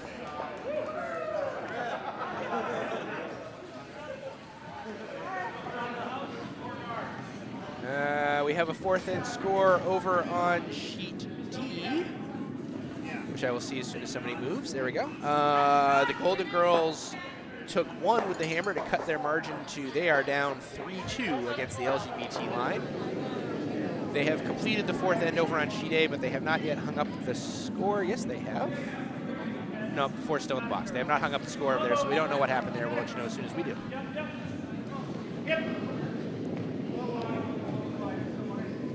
James Owen being asked to take out that stone, does so. Also kind of rearranges the stones over on the other side a little bit. Only a little bit. Practical left shot is red, is now lying 1. Ya curl ya. Folks from Potomac, San Francisco, and or Utica, as the case may be.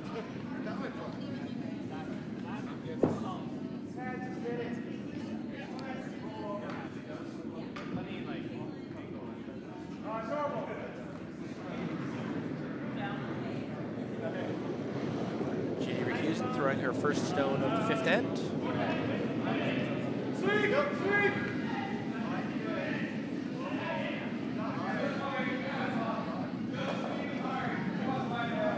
Craig was asking her to draw it in. Looks like she's got draw weight going, but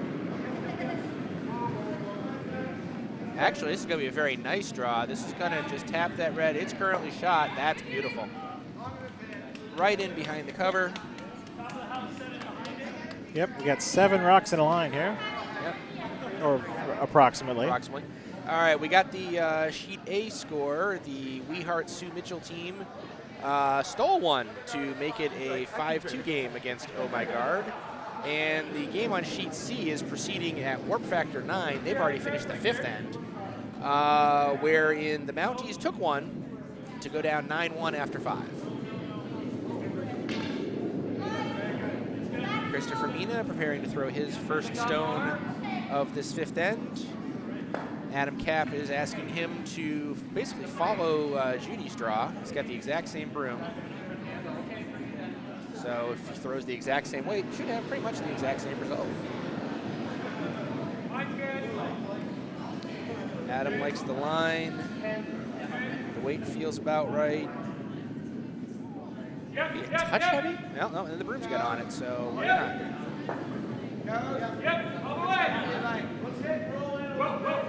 Concerned about getting past the other stones. Just past the other stones, and it was right in line. Nicely done.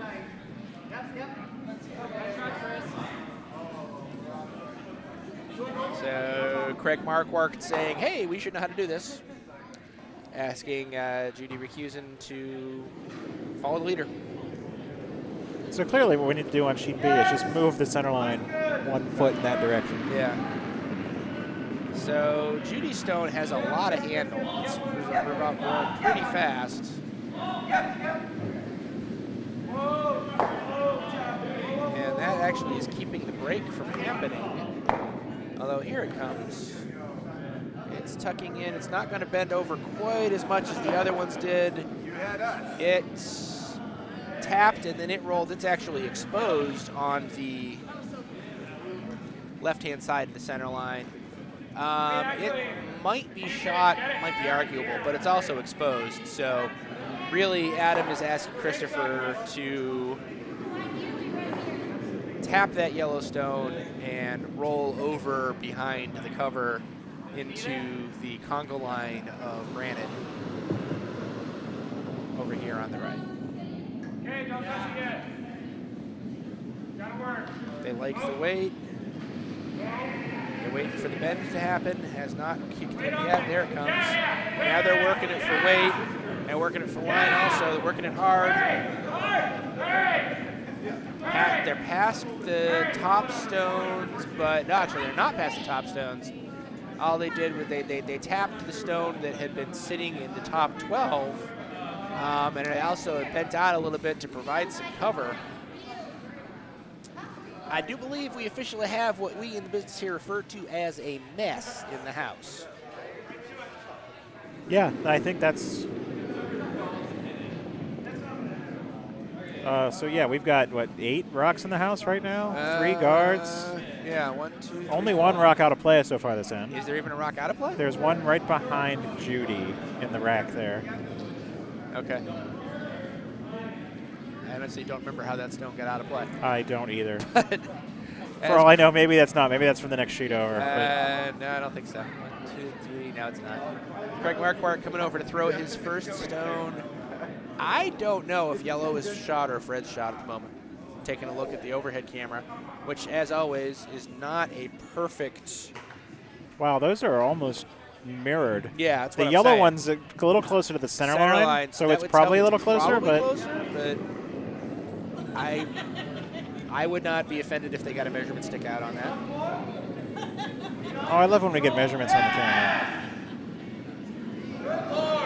Last night we had a biter bar call on the feature game. It was exciting. Sorry I missed it, but I was busy watching the Kingsman Golden Circle, which is a surprisingly good movie. Yeah, that's fine too. Craig's got his sweepers on this hard, trying to get past the they're top. not going to get past, but they not, might not have had the weight to get past anyway. And honestly, that just makes the guard on what we believe to be their shot stone a little more efficient. Adam's down 2. He has hammer. He's got to try to start figuring out how to extricate himself from the situation right now, because right now this is a tailor-made steal. Yeah, if he can come down and push the yellow off of the 4-foot circle, he can sit 2. But that's a delicate shot right now. I mean, he only needs to throw maybe back 8 weight, back 12 weight, and he can just push that yellow stone a foot or so. If he can get all the way over, which I'm not sure that he's got the break for that right now. I guess we'll see, because that looks like that's what he's asking for. His sweepers got on it immediately. Not sure if that's a weight call or a line call, or if it's a little bit of both. They're working it hard. The line looks okay, so I'm thinking it's probably the weight. Plenty of room. I don't know if anything. Well, no, now it's breaking now, but it's breaking because it's not going to get there. Weight. Yeah, it's short. It's just another guard. All right, now, if it wasn't officially a mess earlier, now it is. Now so we have a mess in the house and in front of the house. Yeah. I'm actually putting my seal of authority on it. Yeah, my name is Alan McNeil. I hereby declare this to be a mess. I mean, you're a level 2 official? I'm a level 2 official. Yeah, so you know. I am qualified to say. You know the rule book, and you know what the definition of a mess is. This is, in fact, a mess. This is textbook message. Textbook mess. This is right on page 73 of the How to Describe These Things book. Right underneath the picture of mess is pretty much this house. Although if you're Craig Marquardt, you're saying, I'm good with it. Yeah, honestly, if you're in the lead and it's a close game, and you don't have the hammer, or even if you do, you don't mind a mess because it tends to limit the scoring to 1 or 2. Right. Because if all the rocks are in the house, it's very hard to outcount all of your opponent's rocks when they're all in there. So, truthfully, if I'm Craig, I'm just throwing something else in front of this and saying, go ahead, figure it out. Yeah, you don't want to take too many risks trying to score another point because you might give them an in. Right. So honestly, I guard the turn. And just say, go ahead, figure it out. Good luck. Which is exactly what he's doing. His sweepers are just trying to bring it a little bit deeper, and that seems like a good decision. If he's got this in the top 12, he's happy. And he actually has it as a guard. That's a pretty fine spot. So yeah. Yeah, the worst place he could have put that would have been in that line, but on the T line to use it as a hit and roll target. Exactly. But that's a good spot. So Adam sitting here doing the do I have enough weight for a quintuple takeout? And I don't know. So the shot that I see is a run back on the stone that was just thrown, and you can run it onto the shot rock and double those 2. Then the red in the 4-foot is shot. You don't get a second one yet, but you sort of open up the side of the house again.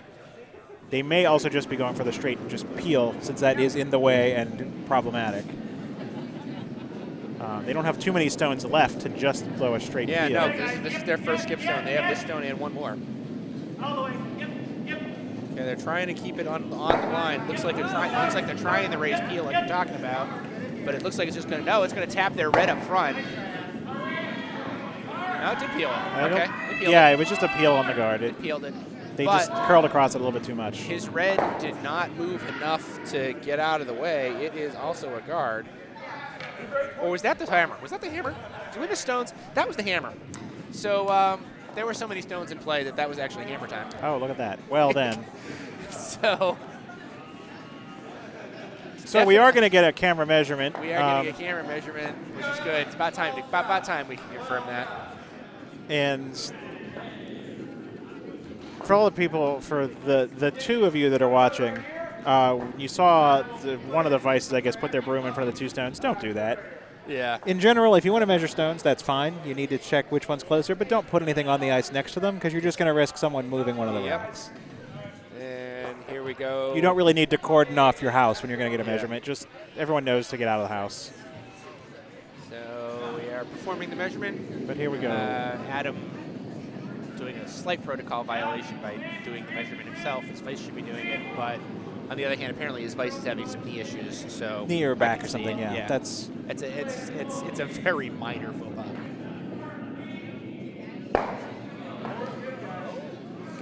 Okay, he's got his number. He's happy about that. And they agree there, and miss on the red. That's a clean miss on the red. It's a clean miss on the red. Okay. That's definitely a steal, one for yellow. Yep. Yes, and they, for the camera, do the correct protocol of push the yellow in, push the red out. We do know that that's one yellow. Yep, one yellow. So that makes the score 5-2 after 5 ends on sheet B.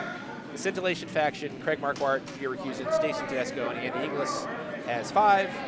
Ya Curl Ya from Potomac, San Francisco, and Utica. Adam Kapp, Christopher Mina, James Owen, and Ashley Paw have 2.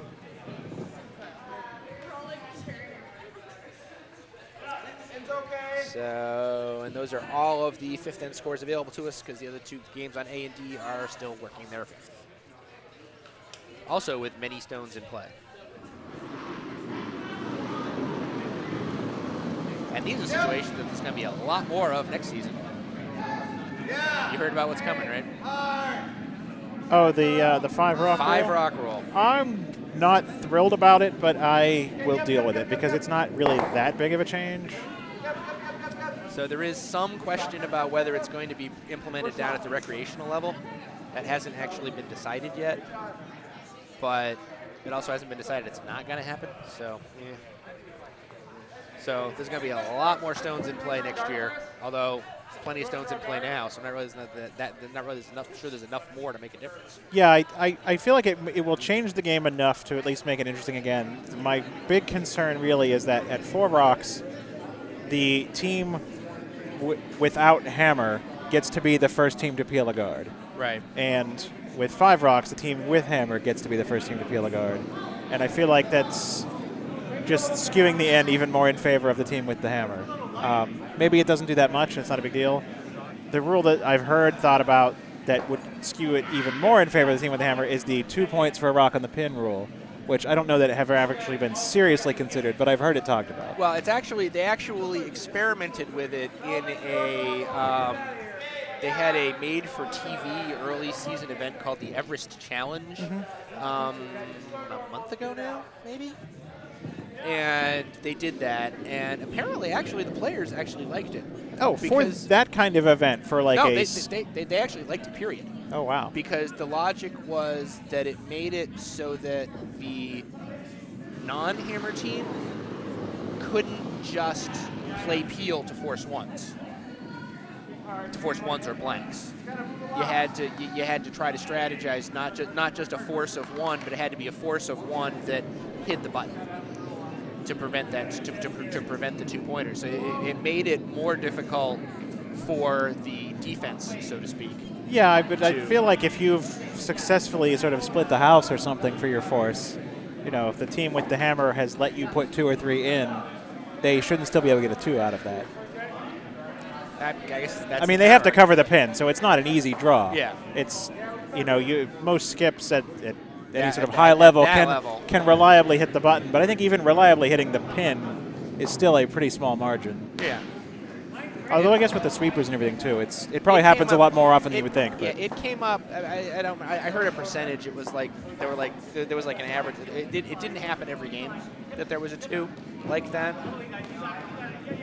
But I do think for things like the Continental Cup or the Skins game, well, maybe not the Skins game because you're trying to get a 2, but those sort of celebrity, the fun games, the skills challenges and friendlies. Right. I don't think there's any serious consideration of doing that at Worlds. Yeah, I don't think I'd ever want to see it at the Slams or the Worlds. Maybe one of the Slams as a way to make one different from the others. Maybe the Slam there's a Slam that they do as a Skins game. So, you know, I mean, they could do a Slam with a weird, I don't know.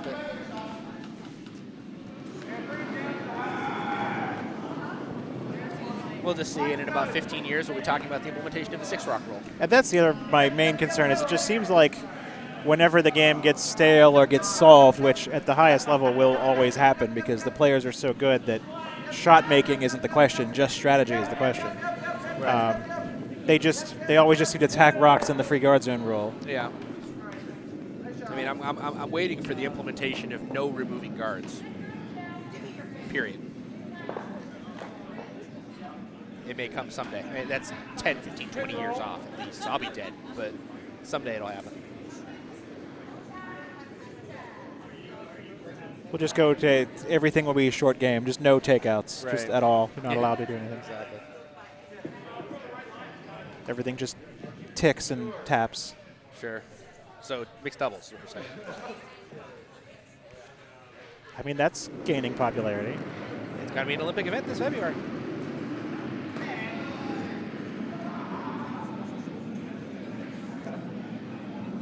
All right, we got a 5th end score over on sheet D. The LGBT line took 1 with the hammer. They are now up 4-2 after 5. It's a tightly contested game. And over here on sheet B, we are now on the final second stone. That is not a true statement. We are on the first second stone for the Ya Curl Ya, which drew through the hole between a couple of yellow stones that are up top in the 12. There's also a yellow stone in the back 12 on the center. And that red stone that you now see in the back 12 was the one that just delivered. There's also a red guard just in front of the house on the center line guarding one of those yellow stones up in the top 12. As we speak right now, yellow is definitely lying 2, possibly 3. Probably not. I think the red stone is the 3rd shot. There's a lot of stones to come yet. The situation will certainly change. Craig Marquardt trying to draw through that same hole. Got through the hole and put the stone right on the tee behind the cover. Nicely done, sir. Or That's clear, Chris. That's clear. actually, ma'am, because Stacy Tesco was the one who delivered that stone. One's in front of the shot rock. Christopher Mina is taking the house and asking James Owen to try and open things up. Honestly, if I was them, I would open things up about now. All right, Adam Cat back down the ice to discuss it. I feel like opening the trying to open things up is the right call right now. There's too many stones in play. They got to get on the board with a number larger than 1 right now. Yep, he's asking for something to come up. Hit weight. He's looking. I believe he's looking to raise his red onto the yellow and see what happens as the yellow goes through on the way back. Yeah, I think that's got definitely a potential to do some really good things for them. You might even get it to slide to the left and maybe take out that second yellow as well. But even if you just sit shooter and a stone at the top of the house, you've set up, you've taken out a yellow, and you're. My concern is he's asking for an awful lot of bend for a high weight hit. But he must know something about this gentleman's delivery. And apparently he does, because the stones come moving across quite nicely, to be honest. So they've got the top hit, and then let's see the pinball through. Yep, all it does is a straight remove of that other yellow. That's fine. Yeah, I think they maybe were trying to hit that a little bit more on the nose. Yeah. To get a little bit more of a split of the two, the red and the yellow stone. I tend to agree. But it is a decent improvement. They now sort of own the center of the sheet, despite the fact that the rock in the behind is not theirs. Yeah, and here's the problem that I see is a slight disagreement with you because of the overlap between those two red guards. I just want to protect the scoring, but there is no raise. There is no raise onto that 4-foot stone right now. Oh, then no, that is. So in terms of sort of territory control, they now control the center, but I don't know that they have a. I don't think they. I don't think they have an in to the 4-foot. That was the problem. Not yet, no.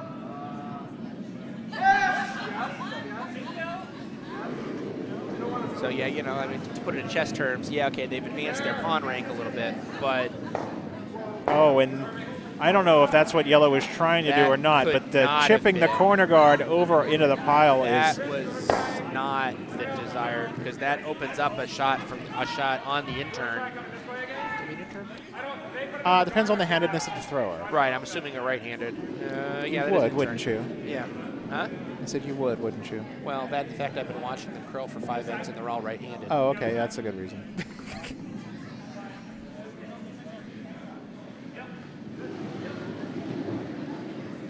Yes, us lefties are a minority, but hardly an oppressed one. Yes, exactly. You've got your own hack and everything. Wait, oh, it's so nice having my own hack. And your hack stays so much nicer through so much more of the season because the slide path is always cleaner. I know, right? We get our own tournaments. There's no right-handed world championship. I mean, it's basically just the world championship. Yes, exactly. Actually considered throwing a left-handed stick this year just because. Just varied up a little. Just, yeah.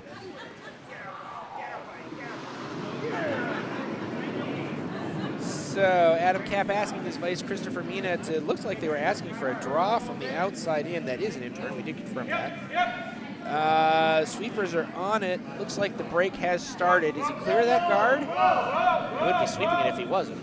He's not, though. So he was not. Actually, if that was a right-handed thrower, that's an out turn. You are correct. I'm inverted. They're coming towards me, so I got it backwards. I only noticed it when I was looking at it on the camera, seeing the rock going down its path. I was like, oh yes, that's an out turn. Yeah, it's inverted. I can't think upside down. Most people can't. All the blood rushes into your head. I know, right? So Craig is asking asking Judy to put the guard back because guards coming back are generally a good idea. That's an interesting handle choice to put a stone over there.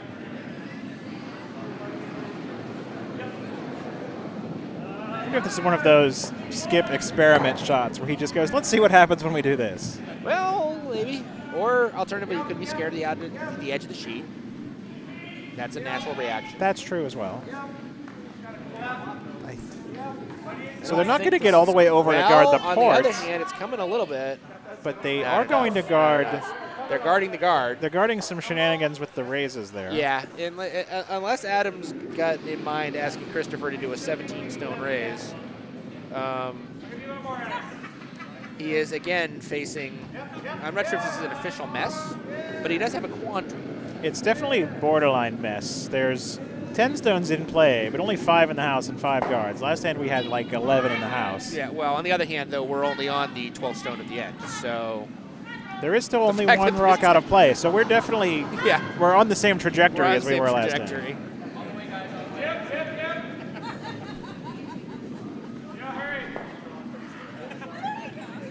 So this stone looks like it's a little bit better in terms of the draw in action. Of course, that's primarily because you cleared the guard out last time.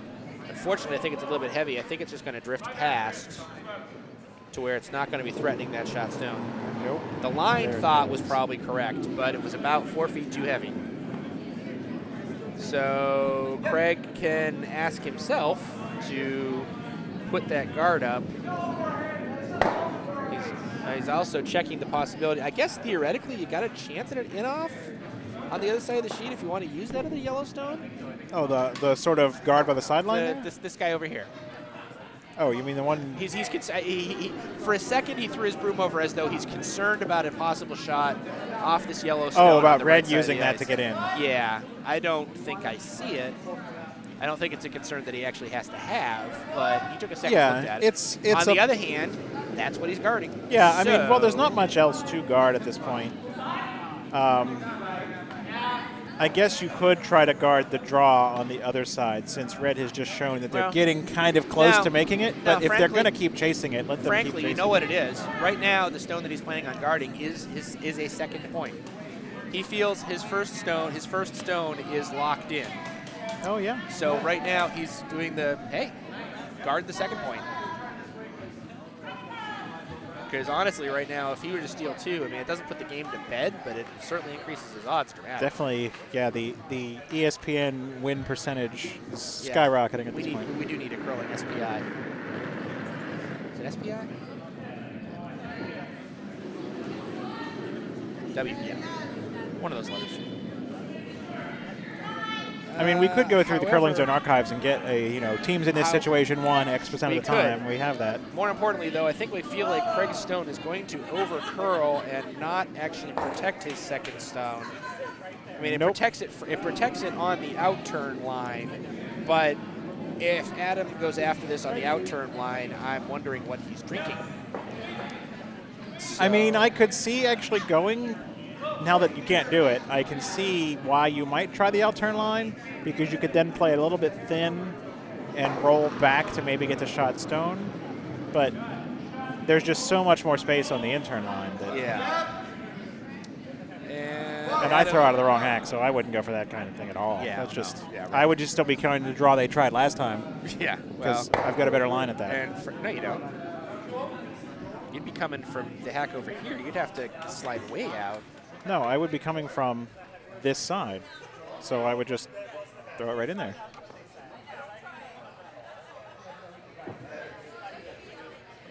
You're right. It's early in the season. I can't invert myself.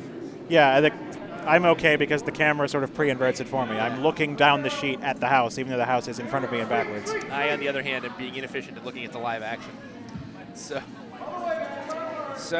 okay, judging from that stone, it looks like, or that handle rather, that broom, it looks like Adam is intending upon doing something with that second shot stone, possibly asking it to... Might be going for the slash. That's what I'm saying, and possibly looking for a slash take, slash hit, which would be quite the creative thing if he did it, because honestly, if he pulls it off, he's lying 3, and that doesn't suck.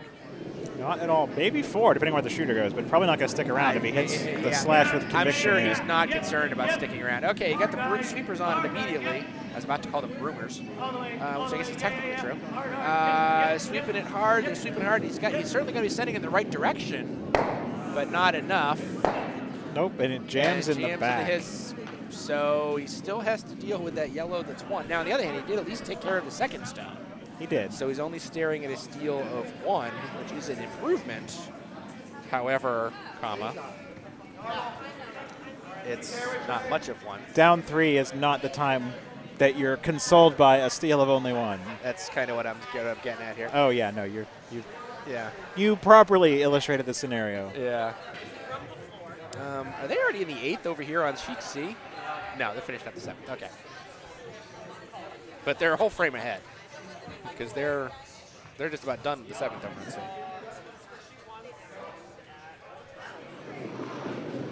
Yeah, it looks like they're up to skips rocks in the 7th. Yeah. All right, so Craig Marquardt getting ready to throw his last stone. He's just looking to put something else in there to make Adam Kapp's decision on what to do just even that much tougher. I don't think he'd mind putting one in the top 8 to be a second stone, and Adam would have to deal with it. And that kind of feels like maybe what he... No, this is a guard. This isn't even a 2 guard. It's a 1 guard. No, it's a 2. And actually, it's going to dive in at the last end, last second. Did it even make you guys' camera? I don't think it even made your camera, did it? Nope, that's well in there. Okay. It's even past the other 2 guards, which are also on the game. Okay, but it didn't really dramatically affect the situation at all. So Adam's left with an attempt to draw to, honestly, the button. Draw the button for 1. On the side that he hasn't thrown much. Actually, his first stone was over here, wasn't it? Was his first stone over here? His first stone was from over here. So Adams, and the draw line, I mean, the line's there. The draw line is there, so it's more a matter of weight than line. Stone is on its way. Sweepers are waiting for it. They haven't touched it yet. Now they're on it. It looks like it was still falling out for a good bit, but yeah, it's coming now. There's a good strong cut at the end. I don't think he's got enough. I don't think he's going to clear his stone up in the top 12. no. But if he gets a little rub, that might give me direction it needed. It was, but not with enough weight. Not enough weight. So that is a steal of 1. Another steal of 1. Scintillation faction doing this in Death of a Thousand paper cut style is now up 6-2. Skip and Vice kind of looking at each other, doing the whole "is this when we call the game" look. But not that I would know anything about that. Have not done that. Not seeing yet. handshakes, so I guess they're going to go ahead and give it one more Seven. end. I mean, this is a winner go home game, so I mean, you can't blame them for going until the last. Yeah, I mean, they're not out. I mean, 4 points is a Very lot doable to make up, but it's certainly happened before. Haven't just given up a 4 in the 8th end on Wednesday, which is why I have to play in the play-in game next one. It can be done. Sigh. So they're taking a look. Yeah, I mean, you got to at least go ahead and give it a try. Like, sure. You've got the hammer. You can get well. You can get a bunch. So in the 7th end, over on sheet C, the Mounties took 2, which is a lovely thing, other than the fact that they're now down 10-3 in the 8th, and they just hogged their first stone. So unless they make all of their other stones count, they have in fact lost.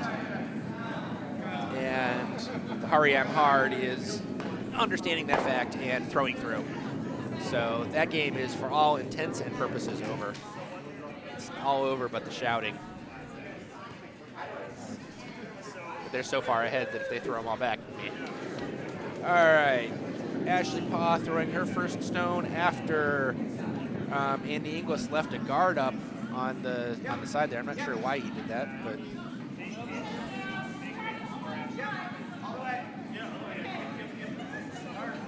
Not sure if I agree with the strategy that it looks like Ya Curl Ya is playing here. It looks like they're considering bringing this game into the house. I think they were trying to, but they've left it short, which is not going to probably work out for them that well either with the center line guard. Yeah. Tradition and sort of old school strategy would say you put up your corner guards, draw behind each one, then you've got your 2, and you try to build from there to a 3 or a 4. Exactly. Try to set it up so you can possibly steal if you need to, or whatever. But you're down 4 in the 7th. You do have the hammer, so you got that going for you, which is nice. Yeah, I mean, I think ideally the way to get back to this game though is to try to get at least 3 now. 3 is so that you aren't trying to steal more than 1 exactly. in the 8th. Because stealing 1 is hard. Stealing 2 is more than twice as hard. Yes, and 3 is right out. Yeah, well, I mean, not right out, but it's a lot harder. All right, 5 is right out. 5 is virtually. Stealing a 5, although it would result in them winning the game if it happened. Seems unlikely.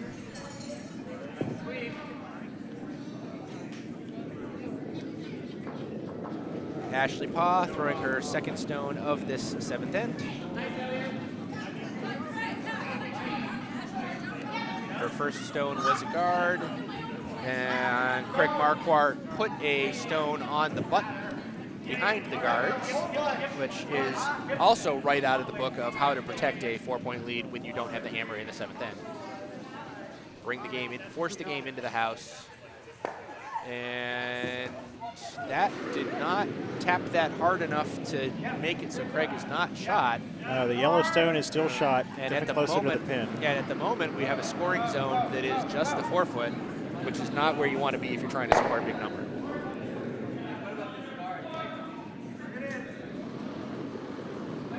And I believe with that, yep, the game on sheet C is officially over.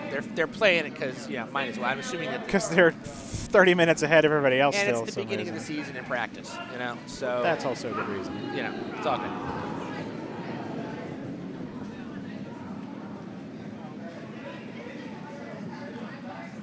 Craig struggling to get that over the hog. It is not. It's a hog stone. That stone is a hog.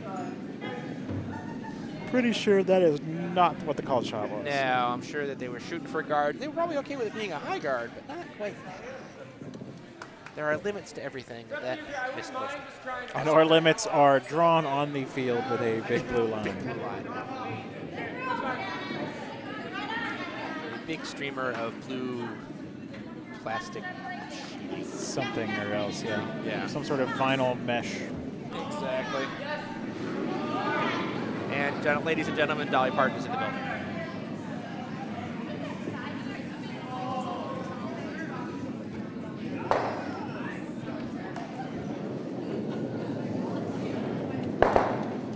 James Owen throwing his first second stone, or is it his second stone? Fittingly enough, today's draw schedule did in fact run from 9 to 5. True that.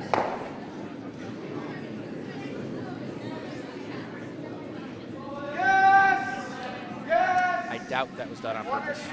Pretty sure it wasn't, but But it was a lovely coincidence, nonetheless.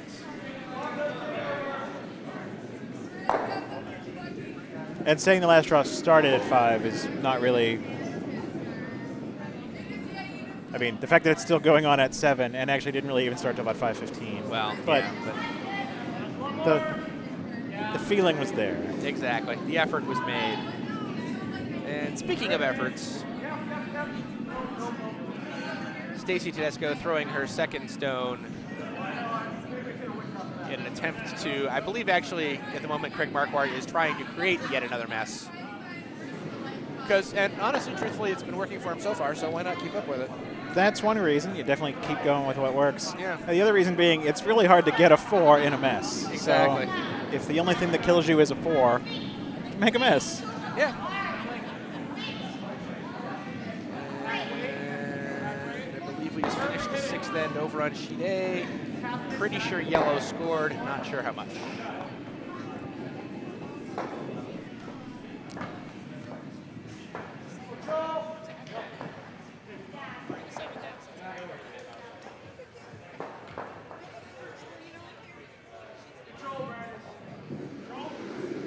And here comes James Owen throwing his second stone.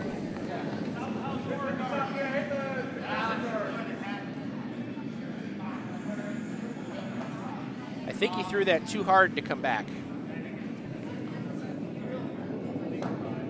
Indeed.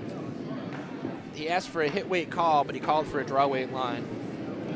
And you can't make that mistake.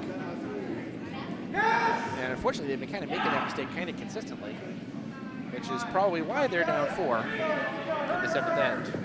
Yeah, especially, and it was interesting, the end where it kind of turned was the, I don't remember if it was the 3rd or the 4th, but there was an end where it kind of went back and forth where both teams had chances for big numbers.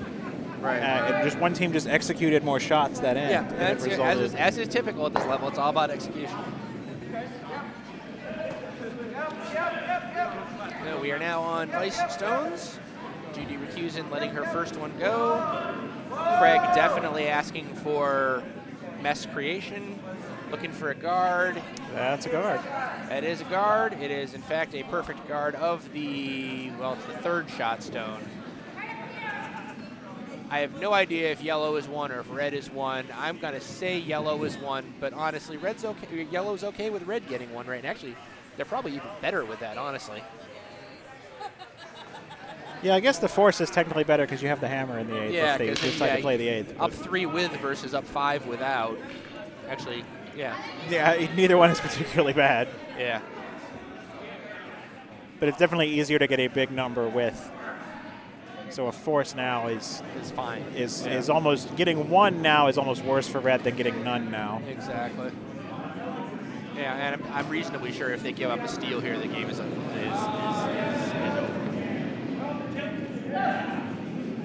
Christopher Mina throwing his first stone. I believe we're just trying to clean up. And he just chips off a guard. And actually, it's the guard that's guarding the 2 stones that are currently contesting shot. So we have probably yellow sitting 1, might be red.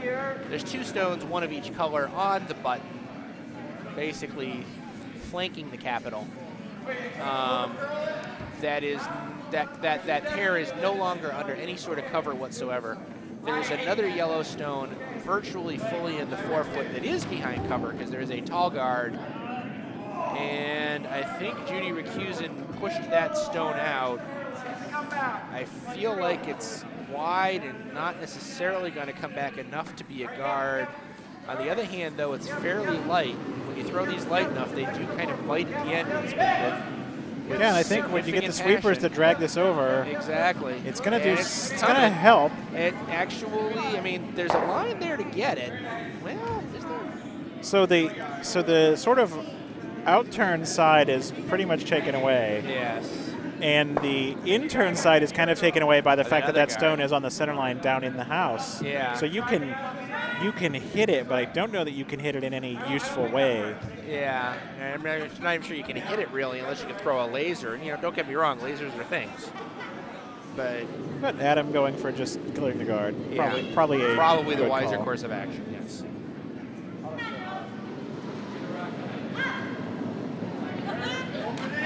Yep. The danger being if he accidentally tosses this guard into the pile and makes the pile even worse. I think he's not going to do that, though, because I think he's crossed it. No, he hasn't. Not so much. Oh, well, good news, bad news. So, yeah, so a thing happened. And then, so the result of all of that is the yellow stone is fully in the 4-foot and is shot. The red stone that had been in front of that yellow stone previously is now rolled over and it's on the tee, half in the 4-foot. It's lying 2. There's also 2 other yellow stones. One is definitely in the house, full 8-foot, and there's one that might be nibbling over on the edge 12, but frankly, if that stone scores, Craig doesn't care. Because if that stone scores, they scored 3 or 4, and that's if that stone scores, red didn't score very many. Yeah.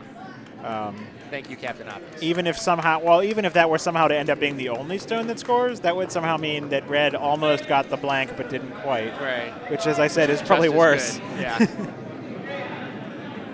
So, and we are officially done on sheet C. The Hariam Hard won by a large margin over the Mounties, so they will be moving on to the C semifinals tomorrow morning at 9 a.m. against the winner of the game over on sheet D, which is still very much in doubt. After 6 ends, it is 4-3 over there. The LGBT line up on the Golden Girls. And they're working their way in the 7th end right now, as is the game on sheet A. Is the game on sheet A tied? I believe the game on sheet A is tied. It looks to be a 6. 6-6 tie. Yes. I believe it's a 6-6 tie between Oh My Guard and We Heart Sue Mitchell. Do I know who Sue Mitchell is? Should I know who Sue Mitchell is? She is apparently a prominent member of, I'm not sure which club. The club that had the over-under Bombspiel. I think that's Triangle. Sure. And she does some of their webcasting and is Okay. relatively well known and was in the chat last night actually watching the We Heart Sue Mitchell game. Well, they were on A last night too, so, but cheering them on as they were cheering her on apparently in their name. All right then. So right.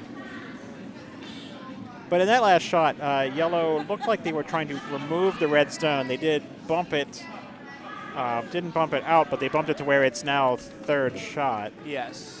And Adam looking like he pretty much wants to tap the yellow stone that's on the center line in the back 4, so he's at least sitting 1. Because remember, he's down 4 right now with the hammer. He needs to score a bunch. This might chip guard. This might chip guard up top. It does chip guard up top. Will. Now it did. Oh, rolls over and kind of covers the stone in the house. So yeah, so actually he's guarding his own stone. Usable result in that he's protected a little bit. Except that he has to figure out how to get rid of 2 yellow stones before it does him any good. Oh, right. I mean, and he's only got 2 more. He's only got 1 more stone to play with. If you're going to score, you need to get rocks in the house and get them protected, and at least the one in the house is protected. It is 3rd shot, So he's going to end up having to make something like a big double with his hammer. And that double is practically impossible because those 2 yellow stones that are in the house are pretty flat. That is, And frankly, even if he made the double, if he makes I'm the double, pretty I sure think that it jams. second yellow jams. So Adam has tied. The most he's going to get in this situation is 1, unless Craig Marquardt really screws up. Unless Craig leaves him an opening to remove all the yellows. Exactly, yeah. which I suppose is theoretically possible. But if I was Craig Marquardt, I would say I'm putting a guard on the center line at about 2 depth and calling it good. And judging from where Judy Rakusin has her broom, that's pretty much exactly what he's thinking. The only real fail here is going too deep. Anything over the hog line on the center line is perfectly out. Yep, anything between the hog line and probably like the top of the 8-foot. Yeah, even if he bites the 12, that's fine. But he doesn't want this to be third shot, basically. No. Even if it's just third shot, yeah, fine. But if it gets that close, he probably threw it deeper than he wanted. Right. Stone is on its way. Sweepers are looking at it. They haven't actually swept it yet. I think that too heavy thing might be, well, now the sweepers are on it.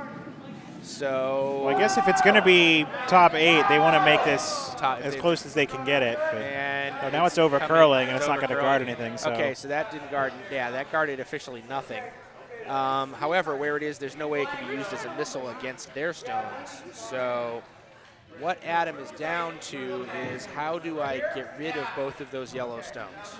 Yeah, and he's looking at it now, and you saw him kind of point at the red. And so, like, the double is there. The concern is the second yellow jamming on the red and him still only getting 1 out of this. Yeah. And the concern is very real. Yeah, exactly. The struggle is, in fact, real. Yes!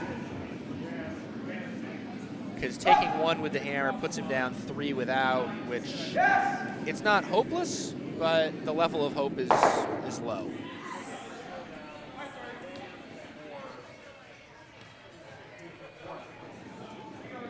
That almost looks like a draw line. Yeah, it's hard to tell. I mean, if you were going to just draw, that is probably about the line. But if you were going to try to hit that one, that's probably also the line. That's not draw weight. So he's definitely going. He's definitely attempting the double and just praying for the not jam. However, he's not off of the guard yet. Now he's off the guard. Wow, that cut. Now he's just on the shot stone, which is okay. Gets 1. Gets him his 1. He's down 3 without hammer in the 8th. They gonna throw it, or are they gonna? I actually think I heard Adam on the house mic say, "Let's throw it. Let's try the 8th and see how it goes." So fair enough. We're gonna give it a try. I mean, again, this is a winner-go-home game, and it's the last draw of the night, and they're doing fine on time, so might as well. I don't know why Adam's changing the hammer. Oh, it's not Adam doing that. Never mind. Okay. Oh, I think he was just flipping it over. Okay. Because he put it back in the same place it was. Yeah. Sure. Sometimes I do that too. So after 7, it is Scintillation Faction 6, Yaz Curl 3, Yaz Curl Ya rather. I'm sorry. And Scintillation Faction not only is up 3, they has the hammer. The game on sheet D has entered the 8th end. It is currently 5-3 in favor of the LGBT line. And we're still throwing the 7th over in sheet A, so, and that game is tied, so I'm not terribly surprised by that. And you may be hearing Dolly Parton in the background. You're not hearing things. It is, they're actually starting the evening's entertainment.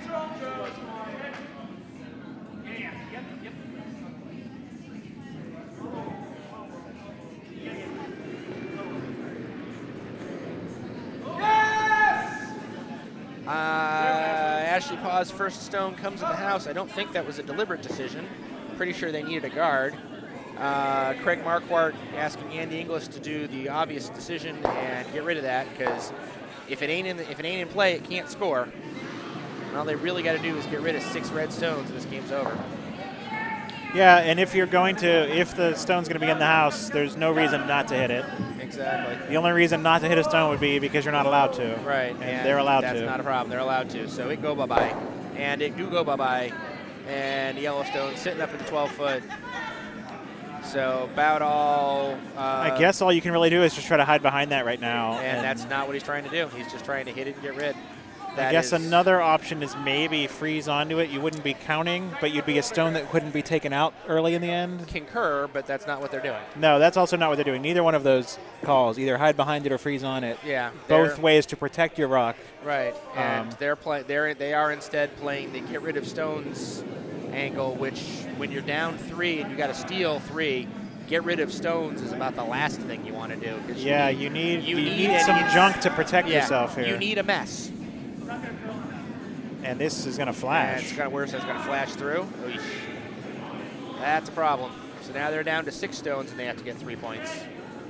And Craig wants to split the house, which is a good way to minimize the scoring. Yep. Bring the scoring zone down. Put something in the 8-foot on the other side, because that way, yep.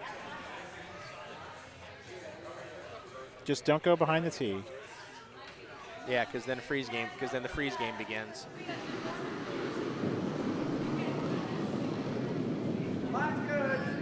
Okay, they're happy with the line. Looks heavy. It's slowing down now. And then the sweepers got on it. I don't think this makes house. For the first half of the sheet, I thought that was hack weight. No, this made Second house. half of the sheet, it's then top actually 12, it's maybe. gliding. It's top 8. It's a little short of what Craig asked for, but not short enough to matter. No, it's fine. Yeah, I think that's a good spot. It does cut the scoring zone down to the inner half of the 8-foot. Didn't go over the tee, so the freeze isn't in play. I mean, theoretically, there is a wide crosshouse double there, but that doesn't actually help because, again, as we were saying earlier, Yas Curl Ya needs to have stones in play. Yeah. And they need to have protection. Red needs to draw behind each of those, just pretend they're corner guards and try to get some points that way. And, okay, it looks like they're starting to think that way.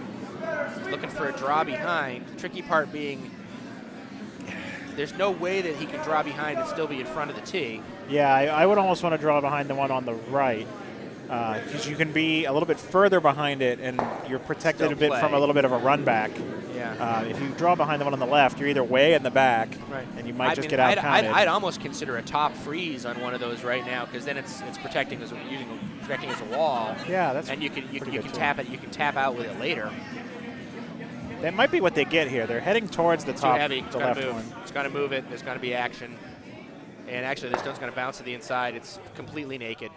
Yep. So all Craig's really got to do is get Stacy Tedesco to pap that out. Is that a word? Yeah.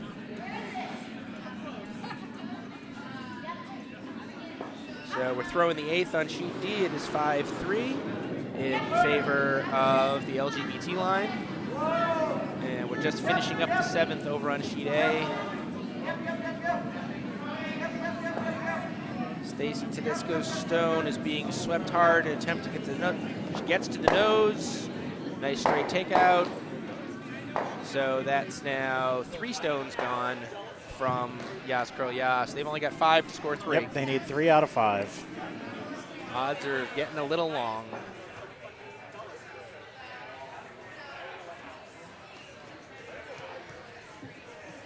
He is starting to get more places in the house to put a stone.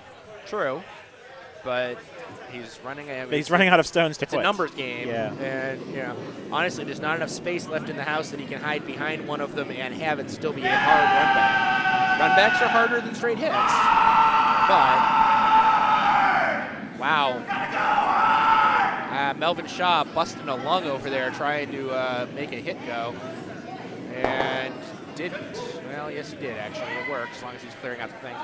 So that red stone is through the house? Through the house. Ooh, so now they're down to 4 stones, of which 3 need to score. Exactly. And Craig Marquardt's problem right now is I got too much to work with. Yeah, Craig has almost too many stones in play at this point. My situation is too good. What do I do? How do I hold all of these answers? Yeah, exactly. So he has asked Stacy Tedesco to throw her second stone over into the left side of the house. Again, he's still asking for in front of the tee, which is the correct call. He wants to keep everything in front of the tee at this point. This might be a bit heavy for that, though. Well, they're really dragging it. I bet if they just left it, it wouldn't be too heavy. Yeah, and actually, it's not too heavy. It's a full 4 foot, touching the tee, but that's fine. Yeah, that's fine. That's fine. You can't sit on that and be behind the tee, and you can't be shot. You can't sit on that and be shot. Yeah. Oh, that's right. This vice is going down to throw stones. Okay. Adam Cap has to be sitting here going, well, expletive. What do I do now?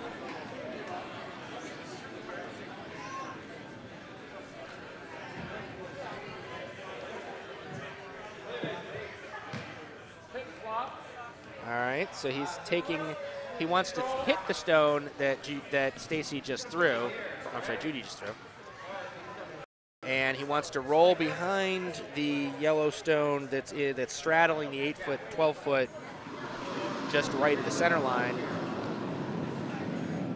I like the call strategically. Yeah, if you're going to be in this situation, that's the right call to hit make. the shot stone, opens up scoring zone. However, that being said, the stone is curling an awful lot. I am not sure that it's... No, this is actually going to be it's pretty about nice. Right. There it goes. It's about There's right. the roll. It is exactly right. Okay, he called it better than I did, which might be why he's out there and I'm back here. But so, all things considered, that's exactly what you need. Is you've opened the scoring zone up and put a stone in it. Exactly. He only has the drawback being left. yellow in a pretty commanding position here. Melvin is very excited by something over on sheet D again.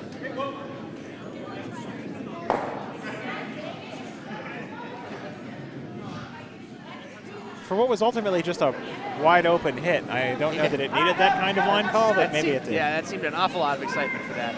All right, so I'm 97% sure what Craig is asking Judy to do is the raise take. He's got the sweepers on it hard. It needs to pretty much be a nose hit to make that happen. He might have it. He might have it. Might not have the weight. Might not have the weight. He's got the first hit. Might be enough for just a promote, though. Got the second hit, and it promotes it back to where it is at least the third shot, maybe even the fourth. Now, third shot, which is good enough. As long as it's not the first shot, that's all that matters. So Adam Cap is now in a situation. He has 3 more stones to work with. He's got to figure out how to make three points. Yeah, it looks like right now he's third shot, and so much yellow in the house, and there's really not a good way to get rid of all of it, especially with the shot stone being directly behind another stone. Yeah, there's all of the yellow is a problem at the moment. So he's looking to play an in-off off the yellow that's over on the left-hand side of the tee. He kind of wants to roll in a little bit. No, actually, he's playing a straight bump draw. Well, here's the bump. Didn't really bump it very much, and kept too much momentum and rolled all the way out the back. So if I'm not mistaken, including that stone that's in play and not scoring at the moment, he only has 3 stones available to score 3. Correct. So really, he can't. Well, I mean, he can still win, but he is in a sort of dormy situation here. He's definitely dormy. There's no question there. Anything that removes a red or fails to score with a red. Yeah. So we have a 7th end score on A, and they busted it open. We heard Sue Mitchell. Apparently Sue reached down from above and sent her hard power or something to go full Captain Planet or whatever, because they scored 3 up on Oh My Guard. They're now in the 8th, up 3. Oh, I thought they were going to take the guard and miss the hit, but they the game got all of it with the takeout. We've got through the center. I thought that was going to chip, but that is the end of the game. They are out of stones. So our final score, Scintillation Faction 6. Ya Curl Ya 3. And so Scintillation Faction moves on to the D semifinals tomorrow morning at 9 a.m. On the plus side, it's not midnight, so they get a much better chance to sleep tonight if they so desire. So we're going to go ahead and take us through. Actually, we're going to go through the end of this game here on D, I guess, because they're coming down to their final skip stones. So we don't have camera pivot. We don't have camera pivot functionality at the moment. Bummer. So we can cover A and C pretty easily. C is done, obviously. So we can cover the finish on A. All right. I guess we'll cover the finish on A then. Although, just so you know, over on D, yellow is throwing their first skip stone. They are down 5-3. Red has a stone in the house. All they did was tap it. So red is looking in a pretty good shape there. So I guess we'll just kind of cover what's going on over on A, which is the Oh My Guard team is throwing red. We Heart Sue Mitchell is throwing yellow. We Heart Sue Mitchell, it had been a very close nip and tuck game. We Heart Sue Mitchell in the 7th took a 3 with the hammer to open that up, to open up a 9-6, yes, a 9-6 lead as they're in the last end. They're really just starting that last end. It's the slowest game of the bunch, and that's fine. As we were saying, this is the last end of the last game of the night. So and I wouldn't say that they're necessarily behind pace at this point. They started at about 5:15. It's about 7:25. Yeah, so finishing this game in, yeah, I mean. And we're on the first yellow's second stone. I have no information on who the players are. Yeah, we don't have the rosters for these teams. We didn't note them down. They weren't supposed to be on our docket tonight, but here they are. But here they are. Here's what it is. All right, Melvin Shaw threw his last stone of the game to the back of the 12-foot over on sheet D. So at the moment, down by 2. What over on D, what the Golden Girls skip is going to be trying to figure out how to do. Actually, honestly, if she gets just a straight nose with a little bit of roll, she could take the 2 to tie that game and force an 9th end over there. As we continue our coverage over here on sheet A, throwing in the quite well-dressed team uniforms. Throwing red stones. They currently have 1 in the house. They do have a guard. Yellow also has a guard up front. The Vice throwing his, no, I'm sorry, that is the lead throwing, second throwing his last stone. The Oh My Guard second throwing his last stone at the end. He was trying to just kind of do a little bit of a tap and roll, actually a nice gentle draw behind the yellow cover. And it looks to me as though he's got it. He's high to the tee. That's a beautiful shot, actually, frankly. And we're going to cut over here and describe what's going on D real fast. She's got the shot on the way. She needs to do a raise, run back, and roll in a little bit to take 2, get the cover. The sweepers are off at the net to get past that top guard. They're past the top guard. They've made the hit, but it's no. Shooter rolls out. So I don't know who took the 1 over there. It doesn't matter because they needed 2. So that is the game over there. LGBT line just barely escapes over the Golden Girls. So they'll move into the C semifinals tomorrow morning at 9 a.m. So the only action that's left at this point is this game on sheet A, hardly contested, between Oh My Guard shooting the red and We Heart Sue Mitchell shooting yellow. Again, as we said, We Heart Sue Mitchell is up by 3. We are in Vice Stones. We are actually preparing for the first Vice Stone from Oh My Guard.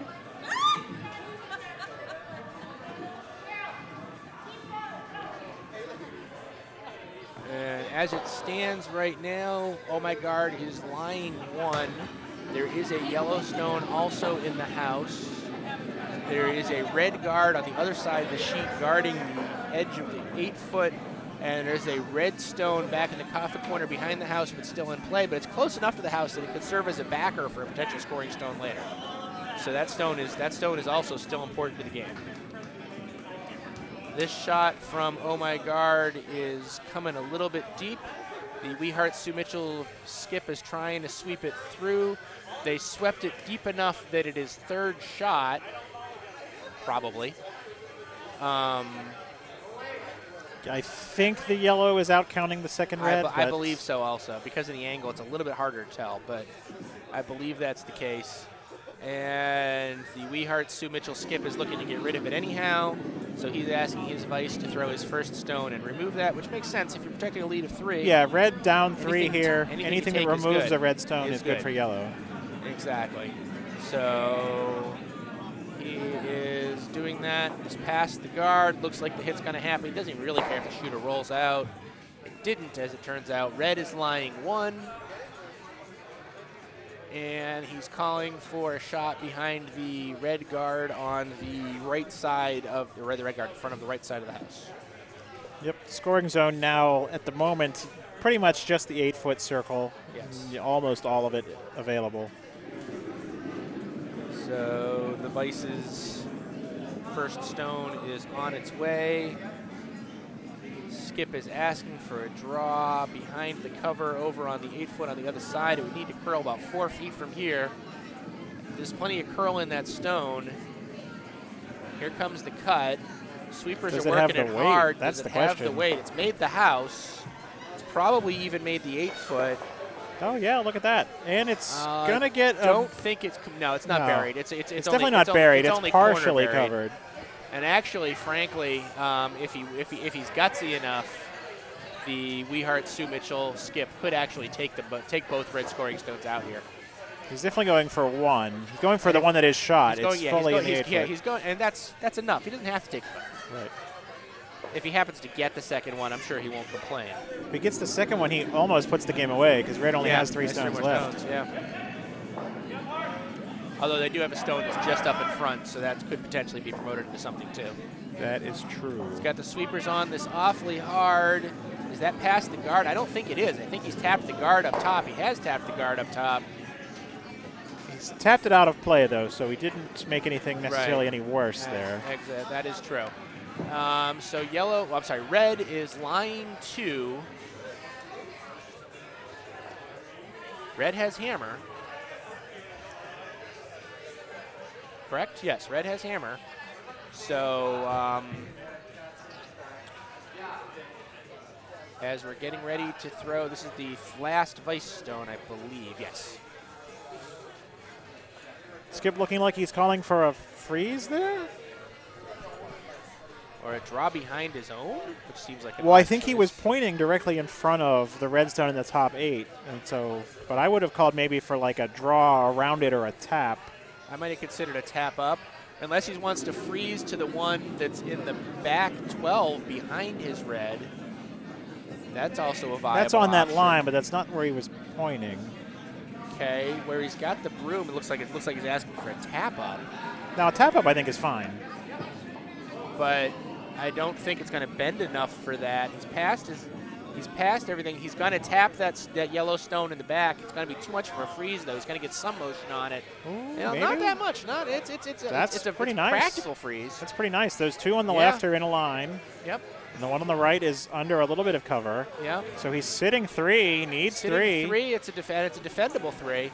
The only one that's really in danger is that top red, which is what the Weehart Sue Mitchell skip is looking for. And now he sees the potential double.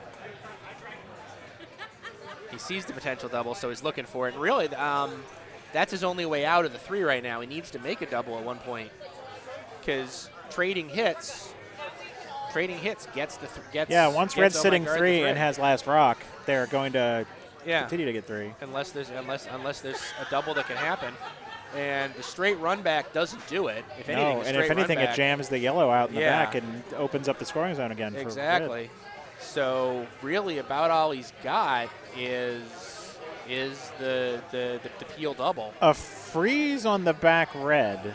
Oh, now that's interesting. That's a spicy meatball. That's not what he's going for. no, The but Vice may have been tapping his foot there. Maybe that's still the skip, but someone was tapping his foot on that stone saying, what if we go right here? That's the Vice, because the skip's throwing. Maybe he's saving that one for the last rock to just say, nope, now you don't have a scoring zone. Good luck getting a 3. But it's risky to do that with your last stone. I think I'd throw it now and see if I had it. I guess if you just take one out and make them put it back, then you see how much danger of 3 is there really. So it came with a high hit weight, and the old school lift the stone and place it. And I think all it did is peel it. I didn't even do that clean. It's a flash. Ooh. It goes straight through. Advantage, oh my guard.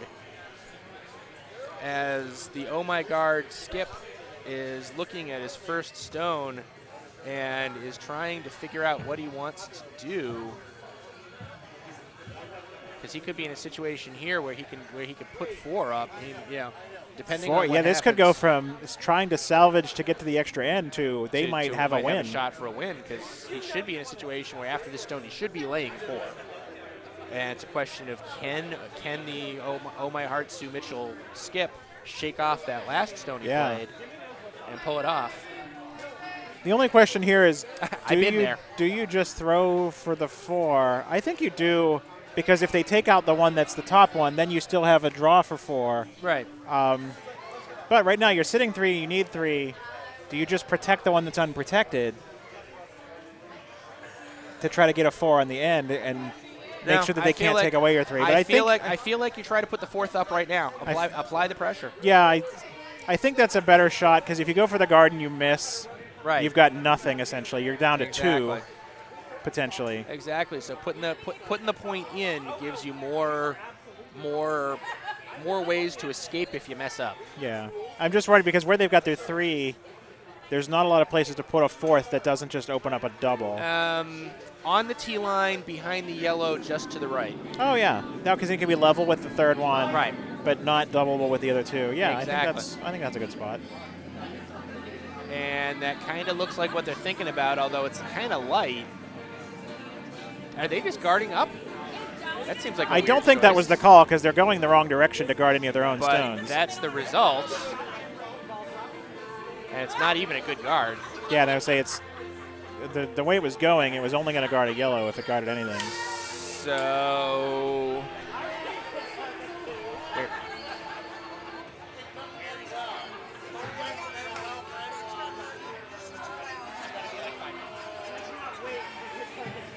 All right, so we're looking at the We Heart Sue Mitchell's last stone of this 8th end. I was going to say last stone of the game, but at the moment, that's very much a question.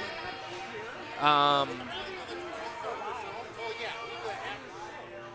he's trying to figure out what can he do to both remove one of the red stones in play and put his stone in a position where the other team can't just have a nice hit to take the 3.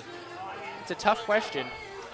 Yeah, I feel like the winning shots are going to be something like a freeze onto that back red, the one sort of at the top of the screen. Right. But maybe a draw to the 4-foot right side, so you're under your guard, and just hope that they don't have a takeout on it. But the guard isn't that tight, but it's not super high, so maybe that's good enough. But even if they are able to just chip it out, right, it's enough to sit the 3 and get the tie. Right, and after having just flashed a hit, his confidence has got to be kind of shaken. Yeah, and I mean, and there's not a takeout on the right red because of not just the 2 in the house, but also some guards. Yeah. There's not a takeout on the back one because it's frozen.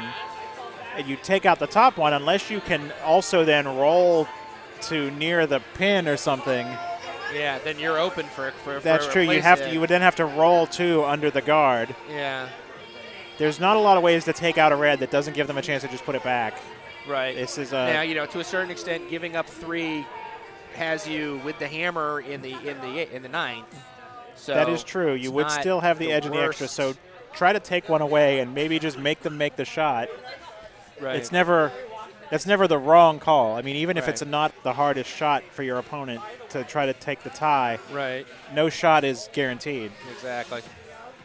So it looks like that's kind of the thought that he's got. He's calling for a relatively straightforward hit on the first one. What I don't know is he trying to do the drive back to try to take out something in the back also.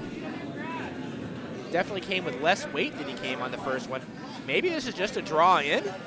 This is not a hit. This is a draw. That was one of the options. I don't know that it's the best, but if they put it in the right spot, it's great. That's not the shot I thought he might, but I'm not sure. Not going to be in the right spot because he's in the house. He's in the house. It really doesn't matter that he's behind the tee. He is shot. But there is that tall red guard. Oh, look at that. He did get under cover. I didn't see that. Let me switch back to that camera. So getting to the hit on that is not trivial. I wasn't even thinking about the top guard there. I was thinking he had to be higher but further to the right off the center line. Yeah. That's not the worst spot to be. He No. is shot stone. Absolutely. He's out counting all 3 reds. Seeing how close I can get to actually see what's going on. Yeah, frankly, he is well behind the cover, and It's only about half open. If that. The red stone is almost completely to the right of the center, and the yellow stone is straddling the center. So Yes. at least half of it is exposed. about a third, maybe a half. But if you go for the chip out, you run might the risk jam. of You well, run the risk of the jam. yeah, And you could lose one of the reds and still only get maybe a 2. We've Yeah, actually so got for that a draws it. game that was at one point 6-2 in favor of red. Now red having to throw one last rock for their lives here. Yeah. Yellow had made an incredible comeback after 5. They scored a 4 in the 6th to tie it up at 6. Then they stole 3 in the 7th, and now they just put a perfect draw on the back of the 4-foot to possibly steal 1 in the 8th, to steal 1 to take it out in essence. So the stone's on the way. It needs to be a hit. The big question is, can it get past the guard? It's got the room to get past the guard. Now, is it going to get to the hit, or is it going to chip off the stone up top? If past that, it's got the hit. It went in, and we have, what do we have? We have at least 2 red and probably a measurement for third, depending on where those are sitting. Yeah. We definitely. There are 2 red that are fully in the white. Red. There's no conceivable way that it's a 4. It's definitely not a 4. Oh, actually. No. No, those 2 are No. both almost all the way in. So that Yeah, fifth that stone fifth stone is not in play. Guys, take a measurement. It's fine. Just move the stones you know that don't count, Don't and count go it. ahead and get Go the ahead stick. and take the measurement. It's cool. No one's going to question you. And I'm pretty sure that's what they're. I mean, the game this they're shot starting to move determines all the who's other playing stuff. tomorrow and who's not. You can And move that one, I think. That's 5th they shot. It agree doesn't that count. That's out. We know that that's out. We know that that's So scoring. for We sure know that it's- that's scoring. It's absolutely 2 red. We know that those 2 are not scoring. Red definitely has 2 of the 3 that they need. There is a measurement that, and frankly, given the angles on the camera, I can't tell you. Yeah, I mean, My gut says red might be in a little bit more, but that's yeah, with this angle, you based can't on- see the red yeah. stone at all. If I That's- zoom out, then it's just too far. If I go to the overhead, you get the sort of fisheye effect. It Right. does, from that angle, it does look like the yellow has more white under it than the red, but I'm not sure I agree. I feel like the red's got more white than the yellow. I honestly do not know the answer to the question, and neither do they, which is why they're not the measuring device. So at stake here, if red is closer, the game is tied, and we play 9. If yellow is closer, the game is over, they win 9-8. So you don't get a measurement with higher stakes than this, really. Well, and the winner of this game comes back tomorrow. at 9 a.m. Is it at 9? Yeah, I believe Or does so. this? Okay, this is the only a semis. quarter, right? It's It's only a quarter. It's not a semi, right? All right, so he's putting the pin on the yellow first. They've got the pin. They're getting their schedule. They're taking their time with this, as is appropriate. Absolutely. Make sure you get it right. Building suspense for the crowd that's gathered. They're going to bring it a little bit closer, I think, because they want to get a better number. Because in a perfect world, you want the number to be pretty close to straight up. About a 40 on the gauge is kind of the ideal range. Now they're swinging it over to the other one. That looks to me like it's a clean miss. I think yellow's in. Yep, they're pointing at the yellow. Yellow gets it. Yellow gets Gets it. So the end result of the end is 2 red. Correct. So But that puts them up to 8. Yep. Yellow has 9. That's as close as you can get without actually getting there. So Weehart Sue Mitchell manages to just barely win. And I mean, you can't win by less. That is true, yeah. They won by fractions of an inch. Yeah, exactly. So that, oh my guard, their tournament is over. Weehart Sue Mitchell will be back in the semifinals tomorrow. So that wraps up our action. Ordinarily, I'd say come back in a few minutes for Potomac After Dark, but this is the last draw of the night. So we'll see you 9 a.m. tomorrow. Until then, this is Alan McNeil with Michael Sell. Thank you very much. Have a great evening.